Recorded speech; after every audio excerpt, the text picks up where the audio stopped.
बहुत ही इम्पोर्टेंट होने वाला और क्लिनिकल पॉइंट ऑफ व्यू से खास करके इन चीज़ें। तो डेफिनेटली आप सबको मैं फिर से कहूँगा कि बहुत ही वे में समझने की कोशिश कीजिएगा, दिक्कतें होंगी तो डेफिनेटली पूछिएगा, ठीक है? तो हम लोग बस मैं आ रहा हूँ 2 मिनट के बाद, जस्ट आ रहा हूँ मतलब यहीं पे हूँ, 2 मिनट के बाद जस्ट हम लोग स्टार्ट कर लेंगे क्लास।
जो क्लास की तरह फिर से थोड़ा सा रिवीजन है लास्ट क्लास के, अब लोग रिकैप कर लेते हैं चीज़ों को। लास्ट क्लास में इस टाइम हम लोगों ने पढ़ा था एनाटॉमी के जो टॉपिक थे हमारा jejunum and ileum. Jejunum and ileum दो स्मॉल इंटेस्टाइन्स के पार्ट्स है ये दोनों के दोनों। अगर हम दोनों की बात करें, ये पोस्टीरियर एब्डोमेन एक्सपेंडेड होता है टू द मेजेंट्री। मेजेंट्री के सपोर्ट के थ्रू ये डेफिनेटली पोस्टीरियर एब्डोमिनल वॉल में ये आपके होते हैं, ठीक है। फिर इसके कुछ हम लोग अलग अलग अब थोड़ा सा देखेंगे कि भाई जेजिनम, जो जेजिनम है वो कहाँ से कहाँ तक का होगा और इलियम कहाँ से कहाँ तक होगा। जो अपर 2/5 ऑफ द मोबाइल, जो मोबाइल पार्ट था, हमने पहले स्मॉल इंटेस्टाइन को फिक्स एंड मोबाइल में डिवाइड किया, तो फिक्स मोबाइल पार्ट है फर्स्ट के शुरू के 2/5 जो पार्ट है वो जेजिनम है। लास्ट लास्ट के जो 3/5 पार्ट्स है वो जो हमारा है वो लास्ट 3/5 पार्ट वो हो गया आपका। और आवाज क्लियर नहीं आ रही।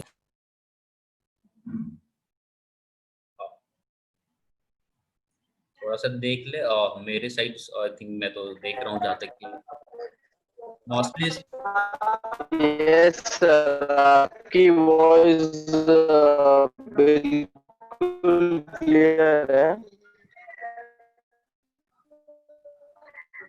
उनके यह चेंज करके देखिए तो हो जाएगा, लेकिन सर की आवाज बिल्कुल क्लियर है। Thank you sir. आवाज आ ही नहीं रही, कट कट के आ रही है एकदम। सर, कंटिन्यू कीजिए। ओके एक मिनट। नहीं, क्लियर है सर की वॉइस, क्लियर है एकदम। पे मैं अपनी नेटवर्क कनेक्टिविटी चेक कर ले रहा हूँ।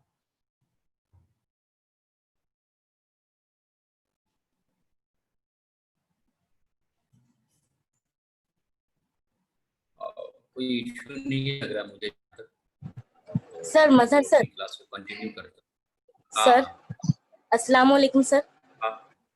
बोलो सर, ये जो आप बता रहे थे अभी, ये मोबाइल पार्ट वाला, अपर 2/5 of the mobile part of small intestine is called, तो ये मोबाइल पार्ट क्या है सर? थोड़ा सा आप बता सकते हैं थोड़ा अच्छे से? ठीक है, वेरी गुड। अस्सलाम वालेकुम सर। वालेकुम सलाम। सर ये जो अभी पूछ रही थी मतलब मोबाइल पार्ट, तो इसके बारे में डिस्कस कर सकते हैं। मतलब मोबाइल की ये पार्ट जो है वो एक तरह का मूव करता है, इसलिए इसे मोबाइल पार्ट कहा जाता है। क्या करता है? मूव करता है, एक जगह से दूसरी जगह मूव करता है। ठीक है, आपका कहना बिल्कुल सही है। बॉडी के कौन सा हिस्से एक को जगह मूव से दूसरी जगह मूव नहीं करता। हाँ। देखिए, आप इस चीज को मत, एक जगह से दूसरी जगह ऐसा नहीं है। मोबाइल के सेंस में जो बात आपको बताएंगे वो अलग थोड़ी सी है, चीजें मूवमेंट की रिगार्डिंग है, क्योंकि वर्ड मोबाइल का मतलब ही होता है कि जिसमें मूवमेंट हो पाए। ठीक है, तो मैं आपको डेफिनेटली बताऊंगा, डायग्राम लेके समझूंगा तो ज्यादा बेहतर होगा। तो ठीक है, आपका क्वेश्चन थोड़ा सा ज्यादा अंडरस्टैंडिंग होगी जब हम लोग डायग्राम बेस्ड पे आएंगे। तो एक्चुअली वो डायग्राम बहुत ही बैक होगा, मे भी चांस है कि मिल पाए या ना मिल पाए, कोशिश करता हूँ। हाँ, हम तो यहाँ पे आपको दिखा रहे हैं, यहाँ पे आप डायग्राम देख रहे होंगे जस्ट। ठीक है, तो यहाँ पे आप देख रहे होंगे डायग्राम। मैंने बताया कि आपको कि यहाँ पे जो स्ट्रक्चर्स है वो ये ड्यूडेनम है। ठीक है, ये क्या है? ड्यूडेनम। तो ड्यूडेनम इज ऑलवेज शेपेड, लेकिन जब मान लीजिए यहाँ पे ड्यूडेनम खत्म हो गया, मान लीजिए यहाँ पे खत्म हो गया, यहाँ पे मैं थोड़ा सा डीप, ये खत्म हो गया। अब इसके बाद मान लीजिए नीचे से जेजुनम और इलियम स्टार्ट हुआ। तो अब ये जो नीचे का स्मॉल इंटेस्टाइन, इसका कोई फिक्स नहीं है। अब यहाँ से टर्न आया, इधर भी टर्न हो सकता है, इधर भी हो सकता है, लेकिन ये जो ड्यूडेनम पार्ट है, ये ऑलमोस्ट ऑलवेज क्या होगा, आपका सी सेपेटिक पोजीशन में फिक्स्ड रहेगा। लेकिन इसका कोई पोजीशन थोड़ा बहुत, ये अभी ऊपर से ले लेता हूं, तो यहाँ पे इधर भी मूव कर सकता है। आपकी कोई मूवमेंट, बॉडी के मूवमेंट की वजह से आपने जंप लगाया, कुछ लगा, तो ये जो इसका जो लोकेशन अभी यार ये अपवर्ड है, मान लो अभी ये नीचे की तरफ आ रहा था, ये नीचे की तरफ आ रहा है, हो सकता है ये टर्न यहीं पे ले ले, तो जिसकी वजह से इसको हम मोबाइल पार्ट कहते हैं। ऐसा नहीं कि अब यहाँ पे तो ये उठ करके लेफ्ट का राइट साइड आ जाता है और राइट का लेफ्ट साइड चला जाता है, ऐसा नहीं। सिर्फ उसके अंदर एक मोबिलिटी होती है, कोई फिक्स नहीं। जैसे कि ये आपका जो ड्यूडेनम है फर्स्ट में, वो फिक्स्ड है, ऑलरेडी सी शेपेड ही होगा और वो ऐसा ही हमेशा कर्व होगा सी की तरह।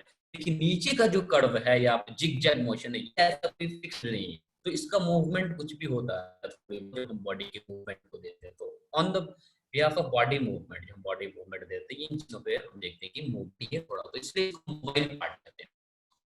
मोबाइल पार्ट का जो अपर मोस्ट पार्ट है, जो इसी मोबाइल पार्ट का अपर मोस्ट जो 2/5 पार्ट है, वो हम लोग बोलते हैं जेजुनम, और नीचे को बोलते हैं इलियम। ठीक है, आई थिंक मोबाइल और फिक्स में थोड़ी सी जो कंफ्यूजन थी आपको आगे होगी समझ में, तो हम लोग आगे करते हैं अपने लेक्चर्स को। देखिए, थोड़ा सा मैं आप लोग को अभी बता दूं कि मे भी आज की क्लासेस में अपेंडिक्स की क्लास आप लोग थोड़ा के जाओ, तो अपेंडिक्स की क्लास में थोड़ी सा टाइम एक्सटेंड हो सकता है, तो थोड़ा पेशेंस रखना आप लोग। 45 मिनट में ना खत्म हो पाए, कोशिश करूंगा, बट लेकिन मुझे समझाना भी है, वक्त का कोई मसला नहीं होता और इनफ टाइम भी है हमारे पास, तो आप लोग इन चीजों के लिए भी प्रिपेयर रहिएगा। तो पहले आपको मैं बता दे रहा हूँ, ठीक है। पानी वानी बगल में रख लेना है, अगर पानी वानी पीने की जरूरत पड़ी बीच में तो एंजॉय करते हुए पढ़ाई करना। हाँ, हम लोग आज थोड़ा रिकैप कर रहे थे, तो रिकैप पे आ जाते हैं। तो ये फिक्स पार्ट होगा। अब जेजुनम एंड इलियम का एक्सटेंशन कोई पूछ दे तो यानी कि कहाँ से कहाँ फैला हुआ भाई, तो जेजुनो इलियम जेजुनल फ्लेक्सर से लेकर इलियोसिकल जंक्शन तक ये फैला हुआ, ठीक है।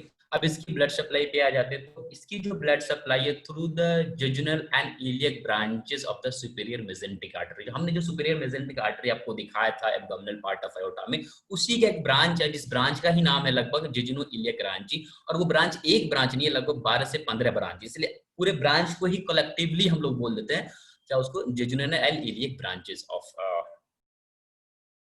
Mesenteric artery, superior mesenteric artery, ठीक है। तो इसकी ब्लड सप्लाई होगी। इसके बाद हम लोगों ने लार्ज इंटेस्टाइन्स के बारे चीजें स्टार्ट किया था, और लार्ज इंटेस्टाइन में अगर आप देख रहे होंगे तो large intestine is extend from कहां से कहां तक होता है, इलियोशियल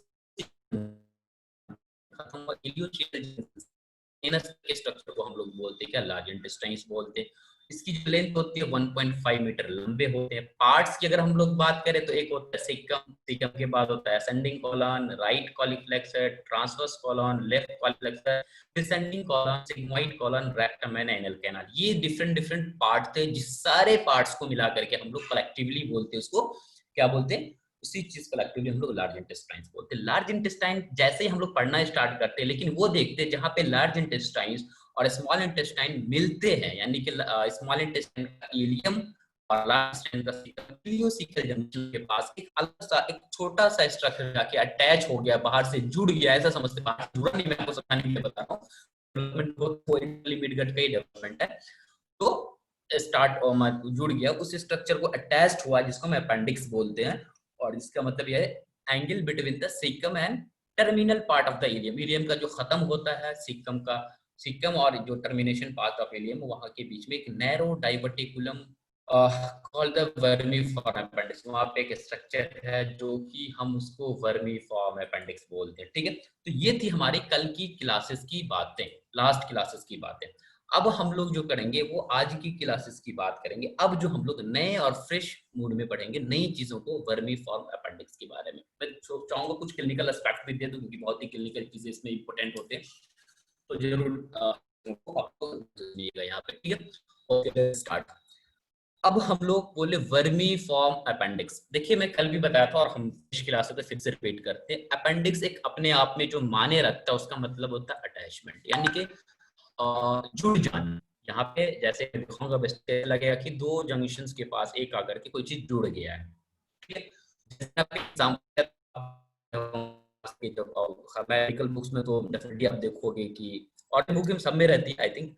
सो लास्ट में आपका कंटेंट दिया हुआ था चैप्टर बाय चैप्टर, और लास्ट में क्या अपेंडिक्स दे रहा, मतलब इसके अलावा कुछ अटैचमेंट कुछ एक्स्ट्रा दे दिया गया। तो अपेंडिक्स का इंटेस्टाइन का छोटा सा एक्स्ट्रा वाला पार्ट है, निकला हुआ पार्ट है। ठीक है, और दिखने में कैसा, वर्म के लग की तरह लगता है। वर्म कहने का मतलब अपनी भाषा में अगर अपनी लैंग्वेज में समझे तो चाली बोले या फिर वर्म, वर्म बोलते हैं ना, और भी क्या बोलते हैं, जो भी अपने अपने रीजनल लैंग्वेज से बोलते हैं उसको वर्म जो बोलते हैं, तो वो उसी के टाइप में दिखने में लगता, तो इसीलिए हम उसको वर्मीफॉर्म अपेंडिक्स बोलते हैं। ठीक है, अब एक चीज जो कि ऑलमोस्ट जो कि साइंस से आप लोगों को पूछ रहा हूँ, जिन्हें पता होगा प्लीज बताइएगा, वेस्टिजियल नॉन वेस्टिजियल पढ़ के आएंगे बहुत सारे लोग, जो मैं बताऊंगा वो चीज, vestigial and non vestigial organ पढ़े हैं? आंसर कर सकते हैं? वेस्टिजियल ऑर्गन किसको बोलते हैं, non vestigial organ? Yes sir, पढ़े हुए हैं। बहुत अच्छा, चलिए किसको बोलते हैं? जो पार्ट यूज किया जाता है वो वेस्टिजियल होता है, और जैसे कि अपेंडिक्स वो अभी यूज नहीं होता है तो वो नॉन वेस्टिजियल। आपने बहुत सही कहा। और कोई?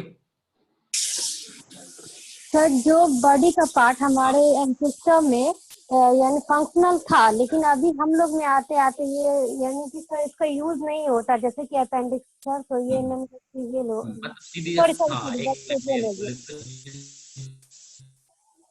सर 2-3 एग्जांपल बता सकते हैं वेस्टिजियल ऑर्गन? हाँ मैं अभी सर मैं मुझे पता है सर, मैं तो मतलब मैं बता रही हूँ, मतलब वो राइट है या नहीं? हाँ बोले। Pancreas, appendix, muscles of pinna. बोले यस सर, और नहीं पता। ठीक है आपका पहला एग्जांपल, आप अच्छी बात, आपने बहुत अच्छी कोशिश की है। पैनक्रियाज का तो पूरी बॉडी में बहुत फंक्शन है भाई, डायबिटीज जो हो रहे इंसुलिन वगैरह, तो पैनक्रियाज तो डेफिनेटली नहीं होगा आपका आंसर सही। ठीक है, हम लोग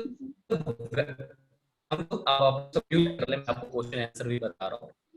अपेंडिक्स को भी आज तक, मैं भी अपने 11th में जब 12 में था या सी में था, तो मैंने भी, हमारे सर भी ने भी यही बताया था कि बेटा वेस्ट जो अपेंडिक्स है ना, वेस्टिजियल ऑर्गन। देखो वेस्टिजियल नॉन वेस्टिजियल मैं पहले बता दूं, बहुत सारे बच्चे ये भी समझ नहीं रहे होंगे। तो वेस्टिजियल ऑर्गन जिसको हम लोग बोलते हैं, वो ऑर्गन जिसकी हमारे बॉडी में है लेकिन उसका कोई काम नहीं है। वेस्टिजियल ऑर्गन वो ऑर्गन जो हमारे बॉडी में तो प्रेजेंट है बट उसका कोई काम नहीं है। नॉन वेस्टिजियल नथिंग की जो ऑर्गन है और उसका फंक्शन है हमारे बॉडी, जिसका फंक्शन नोन है। ठीक है, तो उसके सिलसिले में जब हम लोग बात करते हैं तो अब हम लोग अपेंडिक्स पढ़ रहे थे, तो जब हम एग्जाम्पल्स पढ़ते हैं तो पढ़ते हैं भाई क्या पढ़ते आते हैं 11 12 के 2 एग्जाम्पल तो हम देखते ही है कि एक क्या अपेंडिक्स और दूसरा पढ़ते हैं क्या जो पिन्ना है हमारा कान का बाहर वाला जो जी स्ट्रक्चर मतलब जिसको आप लोग पिन्ना, जनरली जी। कान बोलते हैं, हाँ उसको बोलते हैं, ठीक है। लेकिन आप आज से इन चीजों को भूल जाएं कि हम अपेंडिक्स की बात कर रहे हैं। सिर्फ अपेंडिक्स जो है वो वेस्टिजियल ऑर्गन है। अभी अपनी कॉपी में लिख ले appendix is a non vestigial organ. आप कहोगे सर कि ये कैसे, तो कैसे इसलिए कि जनरली एनाटॉमी में तो नहीं, जब पढ़ो वहां पे आपको देखने को मिलेगा अपेंडिक्स से सीक्रेट्स होता है, इम्यूनोग्लोबुलिन पार्टिकल्स का नाम है, वो सीक्रेट्स होता है। और आईजीए इम्यूनोग्लोबुलिन होता है एक चीज, जब आप जी, फिजियोलॉजी जी। पढ़ोगे, जो एंटीबॉडी का नाम सुने होगे अभी आप लोग कॉमनली एंटीबॉडी का नाम सुने होगे, एंटीबॉडी का फॉर्मेशन होता है ना, अभी कोरोना में बहुत सुन रहे होगे एंटीबॉडी और एंटीजन ये सब चीजें, ठीक है।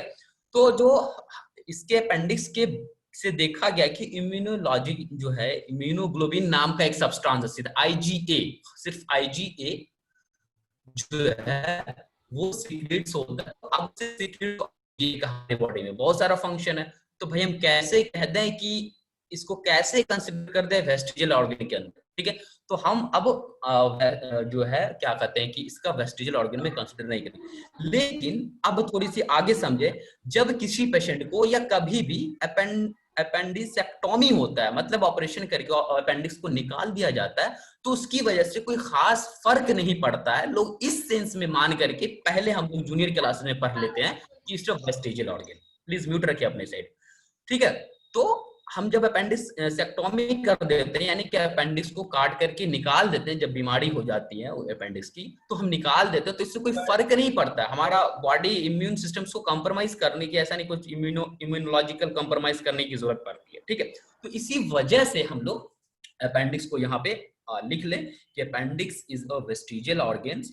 और दूसरी बात, और पूछे क्यों भाई वेस्टिजियल है, तो आप बता दो इट सीक्रेट्स एक पार्टिकुलरली इम्यूनोग्लोबिन करता है। लेकिन इम्यूनोग्लोबिन कई तरह के होते हैं, आईजीएम होते हैं, आईजीए होते हैं, आईजीजी होता है, लेकिन हम सिर्फ आईजीए ही सीक्रेट्स करता है। क्या करता है? आईजी ही जो है वो सीक्रेट्स होते हैं, ठीक है। आईजीए याद रखेंगे ये चीज। तो आज से आपको याद रखना है कि सिर्फ अपेंडिक्स सिर्फ हम नहीं बोल सकते अपेंडिक्स को क्या वेस्टिजियल ऑर्गन, ओके। चलिए मैं आपको एडिशनल चीजें थी यहाँ पे बता दिया। अब हम लोग आ जाते हैं अपेंडिक्स के मेन जो लेक्चर्स है हमारे उन पे आ जाते हैं, ठीक है।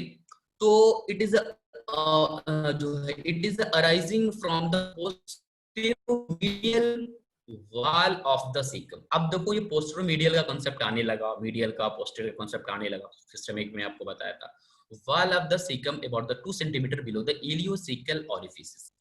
क्या ileocecal junction में मिलेगा, ठीक है।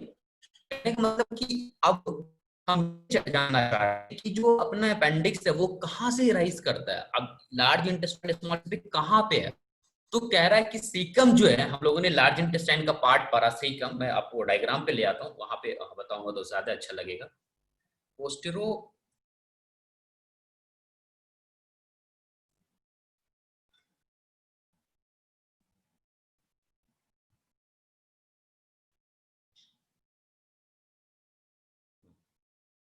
इसी डायग्राम पे समझ लेंगे। यहाँ पे अगर आप देख रहे होंगे यहाँ पे, तो एक चीज आप बहुत अच्छे से देख रहे होंगे, मैं थोड़ा सा स्पॉट एरो ले लेता हूँ कि ये इलियम है, ठीक है, और ये क्या है सीकम है। और इलियम और सीकम पे मैं एक लाइन ड्रॉ कर देता हूँ यहाँ से, मान लो कि यहाँ तक बीचों बीच, थोड़ा सा हो सकता है कर्सर मूव इधर उधर हो जाती इधर हो जाए, लेकिन ये आपको मानना है सीकम के बीचों बीच जा रहा है। और ये पॉइंट पे, इस पॉइंट पे क्या, ये अपेंडिक्स का रूट है, मानते हैं ये रूट है जहाँ पे अटैच्ड है, जुड़ा हुआ जहाँ पे।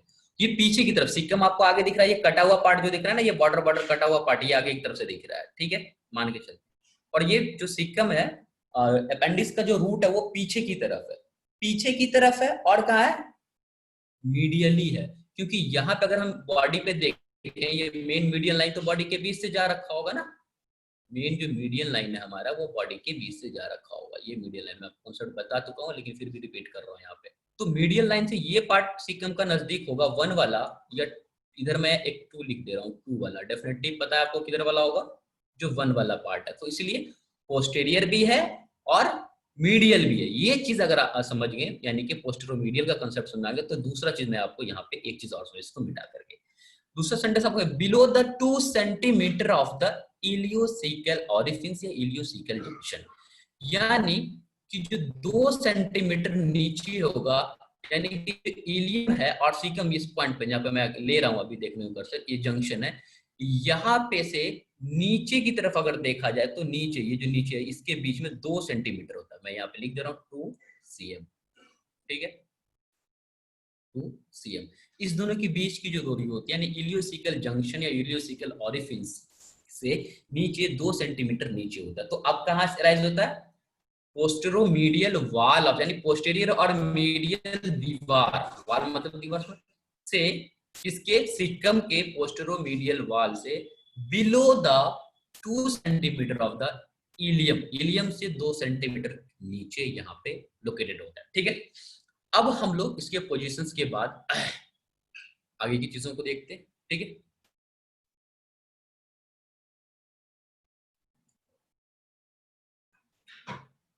अब आ जाते हैं हम लोग डायमेंशन में। डायमेंशन की बात थोड़ी सी मैं कल कर भी दी थी और आज भी आप लोग जान ले, समझ ले। तो डायमेंशन है, it is varies from 2 to 20 centimetre. कितने, हम एनाटॉमी की बुक्स में आप देखो तो 2 to 20 सेंटीमीटर नहीं, जब आप सर्जरी पढ़ोगे, मैं सर्जरी बताता हूँ, तो वहां पे आप इसी चीज को देखा गया कि बहुत सारे सर्जन अपने लेंथ के हिसाब से अप टू 30 सेंटीमीटर भी देखा गया है, ठीक है। तो उसके लिए आपको उतना टेंशन नहीं लेना है, आप एनाटॉमी पढ़ रहे हो तो एनाटॉमी की डाटा को लिखो। It is varies from 2 to 20 centimetre, मतलब 2 से लेकर के 20 सेंटीमीटर के बीच तक का आपका अपेंडिक्स की जो लेंथ है वो पाया गया है, ठीक है। एवरेज लेंथ है, लेकिन ऑलमोस्ट भाई कितना होगा, तो लगभग 9 सेंटीमीटर है। आप याद करने के पर्पज से 8 से 10 सेंटीमीटर भी रख सकते हो, लेकिन 9 centimetre is ideally for you all, ठीक है। एवरेज कितना है, 9 सेंटीमीटर है। फिर डायमीटर अबाउट 5 mm है। अभी क्या उसकी जो ल्यूमेन है, mm में कितना छोटा डायमीटर है, 5 mm सिर्फ इसके डायमीटर होते हैं। उसके बाद हम कंपेयर करते हैं चाइल्ड एंड एडल्ट की, अगर हम बात करते हैं तो बच्चे में क्या होते हैं कि जो अपेंडिक्स होता है वो बड़ा होता है एज कंपेयर टू एडल्ट। किसके, एज कंपेयर टू एडल्ट। अगर हम देखते हैं कि जो बच्चे होते हैं उसका जो लेंथ होता है, क्या कहते हैं कि अपेंडिक्स का, वो हो जाता है। एडल्ट जो होते हैं, हम आप जैसे एडल्ट जो हो जाता है उसकी लेंथ कम हो जाती है। इसलिए बहुत सारे फॉरेन कंट्री में देखा गया कि अपेंडिक्स को, क्योंकि इसका कोई, जैसे अभी हम लोग बता रहे थे वेस्टिजियल हटा भी दे तो कोई मसला नहीं है, तो इसकी वजह से आफ्टर बर्थ ही बहुत सारे बच्चों को अपेंडिसाइटेक्टोमी कर दिया जाता है, अपेंडिक्स काट के हटा। खैर वो अलग सी बात है, हम लोगों ने लेंथ वाला मसला भी खत्म हो गया। अब आ जाते हैं पोजीशंस की बात करते हैं, ठीक। पोजीशन में देखेंगे तो lies in the right iliac fossa. अब आपको पता है राइट इलियक फोसा कहाँ है, राइट इलियक फोसा हम लोगों ने 9 रीजन जो पढ़ा था वहां पे आप लोग का पूरा कंसंट्रेट कर ले, कहाँ पे राइट इलियक फोसा। तो ये है कहाँ पे, अपेंडिक्स राइट इलियक फोसा में। The base of the appendix is fix. अब अपेंडिक्स का क्या होगा, अभी आपको दिखा रहे थे बेस जहां पे अटैच होता है वो फिक्स होता है। Tip can pointed in any directions, और उसके जो टिप होते हैं, मैं अभी डायग्राम पे आ जाता हूँ। यहाँ पे अगर आप देख रहे होंगे तो ये का एक पार्ट है जो अपेंडिक्स का, मेरा कर्सर जहाँ पे, वो रूट है जो अटैच वाला पार्ट है, ठीक है।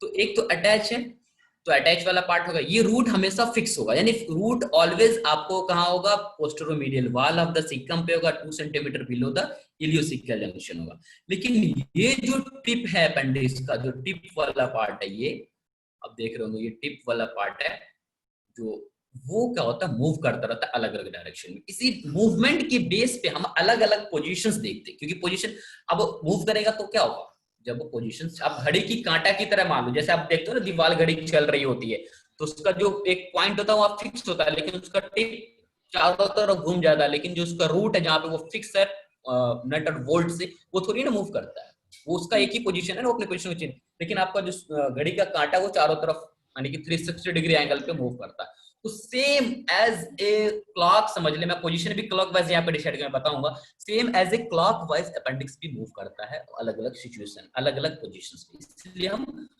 अब उस बेस पे, इसके टिप मूवमेंट के बेस पे हम अपेंडिक्स के कई पोजीशंस पढ़ेंगे। लेकिन उससे पहले हम लोग एक छोटी सी चीज पढ़ेंगे इसके सरफेस लैंडमार्क कुछ है, इसके सरफेस लैंडमार्क है, उसके बारे में हम लोग यहाँ पे देखेंगे। ठीक है, सरफेस लैंडमार्क कहने का मतलब ये कि एक पॉइंट्स का नाम होता है एमसी बर्न्स पॉइंट। मैं जस्ट जब बेसिक एनाटॉमी पढ़ा रहा था वहां पे ये एक नाम लाया था, और अपेंडिक्स पढ़ रहे तो डेफिनेटली एमसी बर्न पॉइंट्स नहीं पढ़े अपेंडिक्स में, तो एनाटॉमी नहीं पढ़े, सीधी सी बात है, एक ही चीज समझ के याद रखना। अब एमसी बर्न्स पॉइंट होता क्या है, मैं इसे पढ़ देता हूँ, फिर आपको एमसी बर्न पॉइंट ला के दिखाऊंगा क्या होता है। एक पॉइंट का नाम है, एक आपके बॉडी राइट इलियक फोसा है, उसके एक पॉइंट का नाम है, the point lies at the junction of the lateral 2/3 and medial, sorry lateral 1/3 and medial 2/3, ठीक है, of the line joining the right anterior superior iliac spine to the umbilicus। मैं सिर्फ पढ़ दिया हूं, अब मैं समझा रहा हूं आपको, बहुत अच्छे से समझिएगा इस चीज को। जिस चीज को हम लोग देख रहे थे, एक डायग्राम आपको दिख रहा होगा, ठीक है, यहाँ पे एमसी बर्निंग पॉइंट्स में बता रहा हूं, जो 11 नंबर जो लिखा हुआ दिख रहा है ना, 11 नंबर, यही है एमसी बर्निंग पॉइंट। अब ये जो आपको लिखा हुआ था मैं वो समझा रहा हूँ कैसे कैसे होता है। एक लाइन आया कहां से भाई, तो एक अम्बलाइकस, ये हम ढोड़ी को क्या बोलते हैं हम लोग जनरली, अम्बलाइकस बोलते हैं, यहां से लेकर के एंटेरियर, ये एक नंबर जो ना उस स्ट्रक्चर का नाम है जहां पे हम लोग एंटेरियर सुपेरियर इलियक स्पाइन, ये हिप बोन हम जब लोग पढ़ेंगे, जब इलियम पढ़ेंगे, जब आपको बोन का नाम मैं बताया था ना कल इलियम, तो वहां पे ये स्ट्रक्चर को हम लोग पढ़ते हैं। अभी आपको एक नाम याद रखना है कि स्पाइन, स्पाइन मतलब कांटा, कांटा की तरह नुकीला एक स्ट्रक्चर होता है इलियम का, वो उसका नाम होता है anterior superior iliac spine. Line draw देते हैं, ठीक है, और लाइन ड्रॉ कर देने के बाद अब इधर से आप मान लो ये जो अपना बॉडी है, ये तो मीडियल लाइन है। अब खुद आप लोग देखो एकदम अपने आप, जो मीडियल लेटरल कॉन्सेप्ट जिनका क्लियर होगा तो वो अपने आप बोलते समझते हुए चले जाएंगे। ये देखो मीडियल लाइन में ड्रॉ कर दिया। अब इस पॉइंट को हम ये मान लेते हैं, जो एमसी बर्निंग पॉइंट है, मान के लेते हैं यही पॉइंट। अब यहां से इधर का जो लाइन होगा ये मीडियल होगा, या इधर से इधर वाला मीडियल होगा, 11 से लेकर के 1 के बीच का मीडियल होगा, या 11 से लेकर अम्बलाइकस वाला। तो डेफिनेटली 11 से लेकर के अम्बलाइकस के बीच का जो इस इमेजिनरी लाइन का पार्ट है वो मीडियल लाइन के करीब है, तो ये मीडियल हो जाएगा, और ये बड़ा है तो 2/3 हो जाएगा। ये क्या हो जाएगा, इसको इरेज कर देता हूँ 1 मिनट।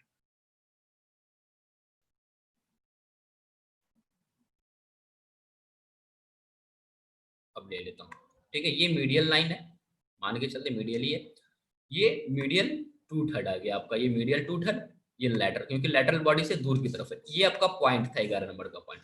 तो अगर हम आते हैं एक लाइन ड्रॉ करते हैं, एक लाइन ड्रॉ करने के बाद अम्बलाइकस से 2/3 हम नाप लेते हैं, और क्या कहते हैं उस लाइन को, और एंटीरियर सुपीरियर इलियक स्पाइन जो 1 नंबर है उससे हम 1/3 लेते हैं। उसके बाद जो पॉइंट मिलता है उसी पॉइंट को हम एमसी बर्न्स पॉइंट बोलते हैं, और इस पॉइंट का मतलब होता है इसके जस्ट नीचे अपेंडिक्स के रूट होते हैं। ये बॉडी सरफेस पे है, लेकिन इसके जस्ट नीचे क्या होता है, अपेंडिक्स का रूट्स होता है। अपेंडिक्स के रूट्स को हम इसके जस्ट नीचे देखते हैं। इसीलिए प्लीज सादिया म्यूट रखें, सादिया परवीन आपकी तरफ से आवाज आ रही है। तो इसीलिए हम लोग जब अपेंडिक्स के पेशेंट को देखते हैं, अपेंडिक्स के पेशेंट को आप देखोगे तो इस रीजन में तो पेन बताएगा, ये दर्द बताएगा कि भाई ये राइट इलियक फोसा, 9 रीजन आप देख लो तो ये राइट इलियक फोसा वाला रीजन, इस रीजन में दर्द। लेकिन ये रीजन क्या है, कोई अकेला तो नहीं है। इतने बड़े एरिया को हम लोग क्या बोल रहे हैं, जस्ट मैं ड्रॉ कर लेता हूँ, बहुत बड़े एरिया को हम लोग क्या बोल रहे हैं, रीजन बोल रहे हैं। 1 मिनट, ये मान लो ये पूरा का पूरा राइट इलियक फोसा मैं सर्कल में ले लिया, ये मान लो राइट इलियक फोसा, अभी पूरे राइट इलियक फोसा में पेन होगा।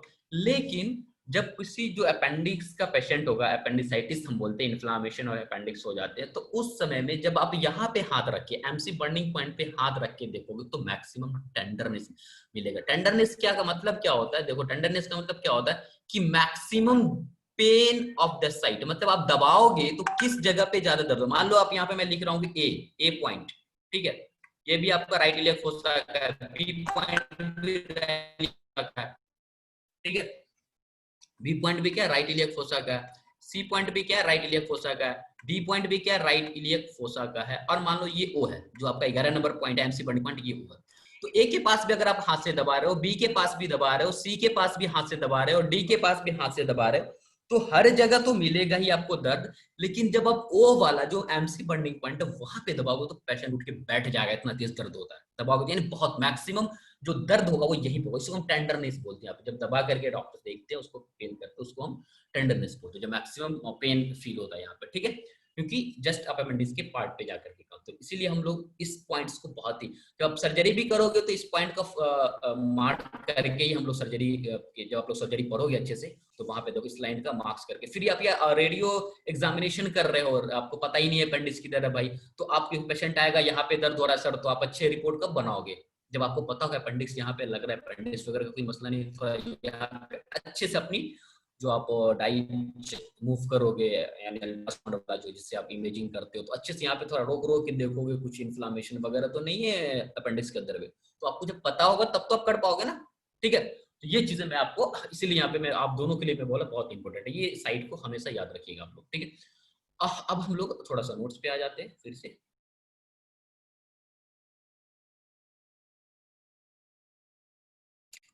Just which it is the site of maximum tenderness in appendicitis। जब appendicitis पता है लास्ट में लगता है तो क्या बोलते हैं? इन्फ्लामेशन। इन्फ्लामेशन अपेंडिक्स जब होगा तो इस साइड पे बहुत ज्यादा दर्द होगा जब आप दबाओगे, यानी कि टेंडरनेस मैक्सिमम। ये हमारा पोजीशन वगैरह का मसला सारा कंप्लीट हो गया। अब मैं आपको क्या बताया कि आप तो देखोगे, आपने एक पोजीशन को देखा, लेकिन आपको जब वहां पे नहीं देखेगा तो आप और घुमा करके ये करके, या फिर आप सर्जरी करो तो आगे पीछे ढूंढोगे भाई अपेंडिक्स को। और अपेंडिक्स सर्जरी बहुत ही कॉमन है, बहुत ही इजी है, लेकिन कभी कभी बहुत ही कॉम्प्लिकेटेड भी हो जाती है। खैर वो सर्जरी की बात है।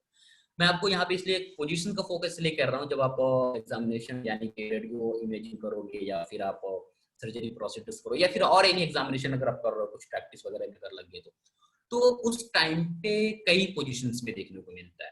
कौन ज्यादा मिलेगा कौन कम मिलेगा वो चीज को भी हम लोग देखेंगे। तो उसी बेस पे यहाँ पे आपको देखने को मिल रहा होगा डिफरेंट पोजीशन ऑफ अपेंडिक्स, आपको हेडिंग मिल रहा होगा डिफरेंट पोजीशंस ऑफ अपेंडिक्स।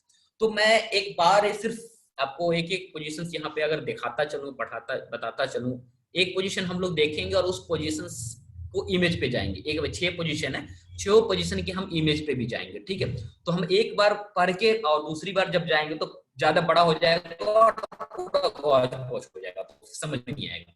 तो हम एक पोजीशन को पढ़ेंगे और एक पोजीशन का इमेज देखेंगे, फिर एक दूसरे पोजीशन को देखेंगे, फिर दूसरे का इमेज देखेंगे। तो सीरियल वाइज जब चलेगा तो ज्यादा अच्छे होंगे हम लोग सबके लिए, आप लोग अच्छे समझ में आएंगे उसके बाद, ठीक है। तो थोड़ा सा आप लोग रेडी रहिए, अब इमेज पे और नोट्स पे थोड़ा ज्यादा मूवमेंट होगा, इस चीज पे एक्टिव रहिएगा आप लोग।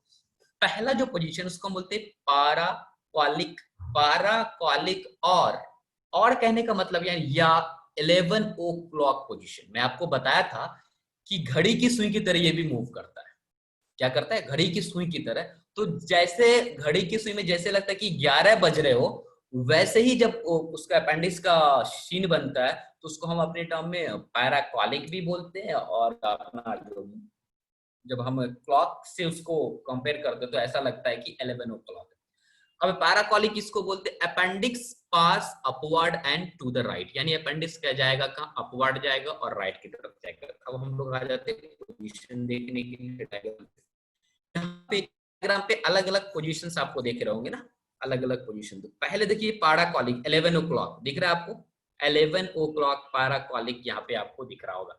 देखिए पारा के मतलब बहुत के सेंस में आते हैं आप लोग ना, पैरामेडिकल यहीं से आ गया। देखिए आप लोग की कोर्स से बहुत ही मिलता जुलता वर्ड है, तो इस वर्ड को तो मेरी बताने की जरूरत शायद नहीं होती, आप लोग सब समझ रहे होंगे, लेकिन फ्री में तब बताऊंगा, बहुत से लोग नहीं समझ रहे होंगे। तो पैरा के मतलब अराउंड, पैरेलल, आसपास, सराउंडिंग, ये कई वर्ड्स होते हैं, इसके मीनिंग जो होते हैं, ठीक है। लेकिन अपने को हर सेंटेंस के हिसाब से सेंस को समझना होता है। तो पैराक्वालिक का मतलब यहाँ पे होता है, कॉलिक मतलब कॉलोन से आया है, ठीक है। तो ये कॉलोन वाला पार्ट है ना, असेंडिंग सीकम है, लेकिन सीकम क्या कॉलोन का ही पार्ट है ना, लार्ज इंटेस्टाइन का ही पार्ट है।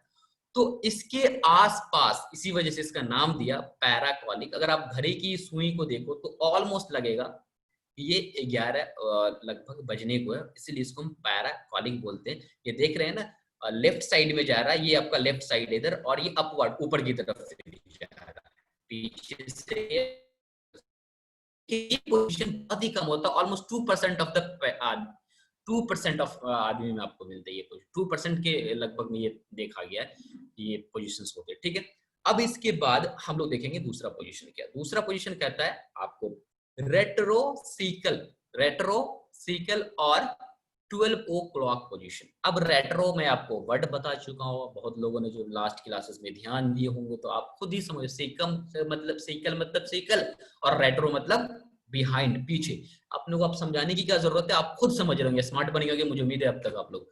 तो यानी कि रेट्रो साइकिल कहने का मतलब ये, अच्छा ये जो बात हो रही है ना वो सीकम के पीछे होगा, यानी कि यहाँ पे लगभग घड़ी के पोजीशन में अगर हम लोग देखें तो 12 ओ क्लॉक पोजीशन होता है, और अपेंडिक्स में लाइज बिहाइंड द सीकम और कॉलोन। सीकम पहले, और अगर लेंथ होगा तो ऊपर कॉलोन तक भी जा सकता है। और ये जो पोजीशन है मैं आपको दिखाऊंगा, ये तो most common position of appendix, लगभग 65 से 70% पेशेंट्स पे हम लोग देखते हैं अपेंडिक्स को। तो ये याद रखना आपको बहुत इंपॉर्टेंट है, पैराकोलिक नहीं, लेकिन इस पोजीशन को याद रखिए, मोस्ट कॉमन पोजीशन आप देख रहे हैं। रेट्रोकॉलिक देख रहे हैं, रेट्रो मतलब पीछे, पीछे के लिए डॉट डॉट निशान करके यहाँ पे दे रखा है और ऊपर तक जा रहा है, ठीक है। तो रेट्रोकॉलिक 12 क्लॉक पोजीशन, यहाँ पे आपके बुक पे, यहाँ पे इस डायग्राम पे 65.28 पॉइंट लिखा है। खैर उतना आपको पॉइंट वाइज याद रखने की जरूरत नहीं है, सिर्फ 65 से 70 याद रखे, हम 65 भी सिर्फ याद रखे तो बहुत सही है आप लोग। इतना भी नहीं याद रखे परसेंटेज, इतना तो जरूरत है। मोस्ट कॉमन पोजीशन यही है, सबसे कॉमनेस्ट, आपसे पूछा जा सकता है कभी भी वाइवा में, most commonest position of the appendix, तो आप बता दो सर इट्स रेट्रोकॉलिक पोजीशन जो है, 12 क्लॉक पोजीशन जो है वही हमारा most common position of the appendix है, ठीक है। तो ये हमने most common position of the appendix को देख लिया, ठीक है। अब हम लोग जो यहाँ पे देखेंगे, हाँ, दूसरा जो पोजीशन है स्प्लेनिक और 2O क्लॉक पोजीशंस, स्प्लेनिक और 2O क्लॉक पोजीशन। स्प्लेनिक आपको शायद मैं बताता चल रहा हूँ तो नाम समझ में आया होगा, रेट्रोकॉलिक ये तो है। अब हम लोग आ गए स्प्लेनिक वाले पे, तो स्प्लेनिक की मैंने भी समझते हैं यहाँ पे। स्प्लेनिक और 2O clock and to the left, ये अपवर्ड तरफ जाएगा और थोड़ा लेफ्ट की तरफ जाएगा, और स्प्लेनिक पोजीशन इसको क्यों बोलते हैं। स्प्लेनिक पे आते हैं तो फिर स्प्लेनिक का ये पोजीशन है, आप देख रहे होंगे यहाँ पे 2 दिख रहा होगा और 3 o'clock दिख रहा होगा। यहाँ पे 3 o'clock मिस्टेक से लिखा गया है, क्योंकि आप यहाँ पे भी देख रहे होंगे कि 3 o'clock है, और नीचे भी आकर के आप लोग देख रहे होंगे यहाँ पे प्रोमोट्रिक में भी 3 o'clock है, ठीक है। तो यहाँ पे 2 o'clock है। जब आप डायग्राम बनाओगे अपने कॉपी पे तो ये इस बुक्स में भी गलत है, तो आप लोग ये करेक्ट कर लेना। हाँ, मैं स्प्लेनिक बता रहा था, इस ये जो 2 दिख रहा है आपको ना, मैं थोड़ा सा यहाँ पे दोनों को मिला करके हम लोग स्प्लेनिक बोलते हैं, ठीक है। ये दोनों को और इकट्ठे मिला करके स्प्लेनिक बोलते हैं। स्प्लेनिक, फिर हम स्प्लेनिक को 2 पोजीशन डिवाइड किया, समझा दे रहा हूँ, जिसपे मैं घेर दिया दोनों पोजीशन को, ये स्प्लेनिक पोजीशन। स्प्लेनिक में क्या होता है, एक होता है स्प्लेनिक, पहले क्यों है ये पोजीशन, क्योंकि जब यहां से ये डायरेक्शन में अगर ये देखते हैं हम स्प्लीन अपेंडिक्स जाता है और आगे की तरफ जाएंगे तो बॉडी में कहीं जाकर के यहाँ पे देखते हैं कि स्प्लीन होता है। क्या होता है, मैंने आपको ये डायरेक्शन एरो लगा देंगे, आगे चल के देखो स्प्लीन होता है, स्प्लीन की तरफ घुमा हुआ है, स्प्लीन के टुवर्ड डायरेक्शन है, जिसकी वजह से इसको स्प्लेनिक हम लोग बोलते हैं, ठीक है। फिर इसको मैं मिटा दे रहा हूँ, सिर्फ किसी में नाम क्यों था मैं वो बता दिया आपको। हाँ, अब हम ये बताना चाह रहे थे यहाँ पे जो स्प्लेनिक पोजीशन है, इसके 2 फिर से फर्दर, एक आप देखो सही से, अगर देखो मैं ये एस को भी हटा देता हूं तो एक का नाम यहाँ पे है क्या, पेरीइलियल, दूसरा का नाम है पोस्टीलियल। प्री मतलब पहले, प्रीइलियल, पोस्टीलियल। इलियम ये है टर्मिनेशन पार्ट ऑफ इलियम, यानी प्रीइलियल का मतलब, प्री मतलब पहले, इलियम से पहले, यानी कि इलियम के ऊपर से अगर चला गया है तो वो स्प्लेनिक पोजीशन कैसा है, प्रीइलियल पोजीशन हो जाएगा। और जो इलियम के पीछे से चला गया, यहाँ पे देख रहे हैं दूसरा वाले में जो पोस्ट इलियल लिखा हुआ उसमें डॉट डॉट का एक साइन दे रखा है, तो स्प्लेनिक फिर से 2 पोजीशन हो सकता है, प्रीइलियल में और पोस्ट इलियल में, यानी इलियम के ऊपर से जाके जाएगा या इलियम के नीचे से जाएगा, ठीक है। तो इस सबको मिला करके हम लोग सीधे स्प्लेनिक याद रखना, आपको इतना नहीं याद रखना, डायग्राम पे आ गया तो मैं आपको बता दिया, याद रखे तो बहुत अच्छी बात है। और यहाँ पे आप लोग करेक्ट कर लेंगे, 2 o'clock पोजीशंस यहाँ पे मेंशन कर लेंगे, ठीक है। तो हम लोगों ने स्प्लेनिक पोजीशंस को भी देख लिया, ठीक है। अब हम लोग आ जाते हैं अपने 4th पे, प्रोमोट्रिक और 3 o'clock position. It may be pass horizontal to the left, ये कहाँ होगा, it may be pass horizontal to the left. देखिए अब मैं यहाँ पे आपको थोड़ी सी कोशिश करता हूँ कि इसके नाम क्यों है वो भी बताता हूँ। देखिए प्रोमोट्रिक इसलिए बोलते हैं कि ये मोस्टली हॉरिजॉन्टल होता है, हॉरिजॉन्टल आपको समझ में आ रहा होगा, और ये 3 o'clock, घड़ी में ऐसा लगता है कि 3 बज रहे हैं ऑलमोस्ट, ठीक है।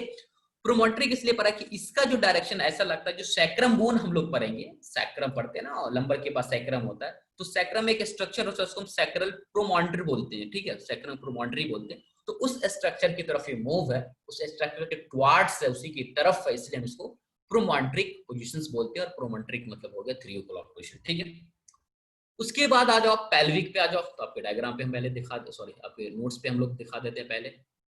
जो पेल्विक है आपका यहाँ पे, वो देखिए पेल्विक, इसको हम बोलते हैं 4 o'clock position. It may descend into the pelvis. जो पेल्विक आपका कैविटी, एब्डोमेन के बाद नीचे पेल्विक कैविटी होती है, उसी की तरफ आता है, तो इसी वजह से इसको हम पेल्विक पोजीशन बोलते हैं। और ये सेकंड मोस्ट कॉमन पोजीशन, सबसे मोस्ट कॉमन पोजीशन आपका क्या हो गया था, आपने देखा सबसे पहले जो सबसे मोस्ट कॉमन पोजीशन था वो हेटेरोसिकल था, और सेकंड मोस्ट कॉमन जो है वो पेल्विक। ये दोनों को फोकस लिए याद रखना, फर्स्ट मोस्ट कॉमन कौन है, सेकंड मोस्ट कॉमन कौन है, ठीक है। तो ये हो गया आपकी बात यहाँ पर, और ये पेल्विस की तरफ मूव करता है, तो हम लोग डायग्राम देख लेते हैं, ठीक है।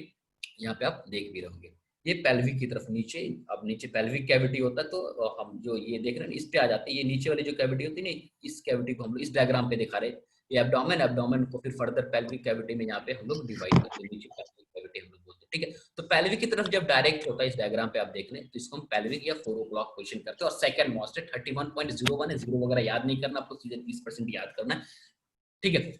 उसके बाद जो लास्ट पोजीशन है यहाँ पे, उसके लिए मैं बता दूं आपको, मिड इंग्वाइनल और 6 o'clock में, 6 छूट गया था, ऊपर लिख दो यहाँ पे, 6 o'clock पोजीशन है। इट में लाई बिलो द सिकम, सिकम के नीचे, यानी इस वजह से सब, इसलिए सब सीकल पोजीशन भी इसको बोला गया। मिड इंग्वाइनल को सब सीकल पोजीशन भी बोला गया, कहीं कहीं पे सब सीकल मिलेगा, तो कंफ्यूज नहीं होना, अभी कॉपी पेन रखिए, फटाक से लिख लीजिए। Mid inguinal is also is a subcaecal position, subcaecal position के नाम से भी जानते हैं, 6 o'clock पोजीशन के भी नाम जानते हैं। And may pointed toward the inguinal ligament. यहाँ पे एक इंग्वाइनल, अब देखोगे जब हम पूरी आपको पढ़ाएंगे पेल्विक एनाटॉमी, तो वहां पे क्या होता है, यहाँ पे जस्ट थोड़ा सा मैं लिखने के लिए कुछ ले आऊं, तो बताओ यहाँ पे जब आप आओगे, तो नीचे की तरफ आप देख रहे होंगे ये एक इंग्वाइनल रिंग होता है, और इंग्वाइनल रिंग के पास थोड़ा सा हम लोग ये देखते हैं, मैं डायग्राम पे ले आ रहा हूँ जस्ट यहाँ पे, और यहाँ पे आपका ट्रायंगल बना हुआ, तो इंग्वाइनल रिंग वगैरह होता है इस रीजन के आसपास में, तो वहाँ पे एक लिगामेंट है, इंग्वाइनल लिगामेंट, उसी की तरफ मूवमेंट होता है, इसलिए इसको मिड इंग्वाइनल के भी नाम से हम लोग जानते हैं इसको, ठीक है। तो ये ऑलमोस्ट सारा हम लोग ने यहाँ पे क्या देखा कि जो पोजीशंस थे, डिफरेंट डिफरेंट अपेंडिक्स के पोजीशंस थे, उस पोजीशंस की वजह से हम लोग इसको इसके नाम से हम लोगों ने जाना कि ये अपेंडिक्स के डिफरेंट डिफरेंट पोजीशंस थे, ठीक है। अब इसके बाद हम लोग थोड़ी सी ब्लड सप्लाई है उसको देख लेते हैं, फिर हम लोग कुछ क्लिनिकल एस्पेक्ट को, आपको मे भी टाइम रहा तो मैं कोशिश करूंगा कि खत्म करके जाऊं। देखिए ब्लड सप्लाई कुछ नहीं है, blood supply through the appendicular artery, AR यहाँ पे आर्टरी के सेंस में लिया, किसके थ्रू है इसकी blood supply, appendicular artery. Appendicular artery बोलते हैं जो अपेंडिक्स को सप्लाई करते हैं, सीधी सी बात है। और ब्रांच ये किस कैसी आर्टरी भाई, तो ब्रांच ऑफ इलियोकॉलिक आर्टरी, ये इलियोकॉलिक आर्टरी एक होती है, उसकी ब्रांच। मैं आपको फिगर दिखा रहा हूँ, आपको अच्छे से समझ में आ जाएंगी।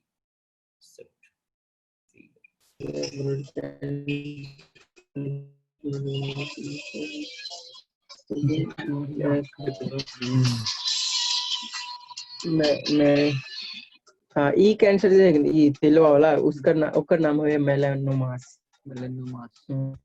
चार तरह के वाले कार्सिनोमास, सार्कोसोम और एक ल्यूकेमिया। और आप अगर क्लास कर रहे हैं तो बेटर है, तेलवा वाला कैंसर इस कैंसर का नाम है मेलानोमास। और तो प्लीज म्यूट रखिए अपनी साइड, यहाँ पे डिस्टरबेंस होती है ना। कहाँ और कैसे होगा, कहाँ और कैसे होगा तो ये कैंसर ये ऐसे ही बस नॉर्मल हो जाए ऐसे ही, मतलब या तो मतलब मम्मी पापा से आवे है जीन से, मम्मी पापा के जीन मेरा ऑब्जेक्ट नहीं हो रहा तो आप वातावरण में तो रहे छी, उस वातावरण की वजह से नेचर के इंटरेक्ट करते हैं वहाँ पे, रोशनी धूप। सर एक्चुअली नेटवर्क की वजह से अपने आप मेरा कोर्स चले गए, आप वहाँ से कर दीजिए, मैंने कांटेक्ट किया था। ठीक है मैं कर, ठीक है। साउंड आ रहा है, अदर अटेंशन है उसका, तो फिर क्यों अपने अटेंशन को भी डेविएट कर रहे हो और क्लास के बच्चों की भी अटेंडेंस डेविएट हो रहे हैं। हाँ, तो हम आपको ये बता रहे थे ना कि आपको थोड़ा सा बैक जाना पड़ेगा, क्योंकि वो डायग्राम ब्लड सप्लाई वाला की ब्रांच कैसे है, जस्ट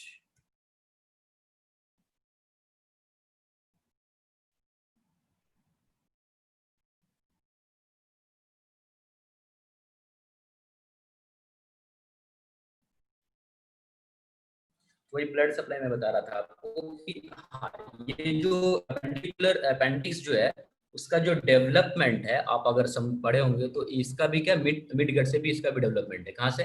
मिड गट से ही डेवलपमेंट है इसका भी।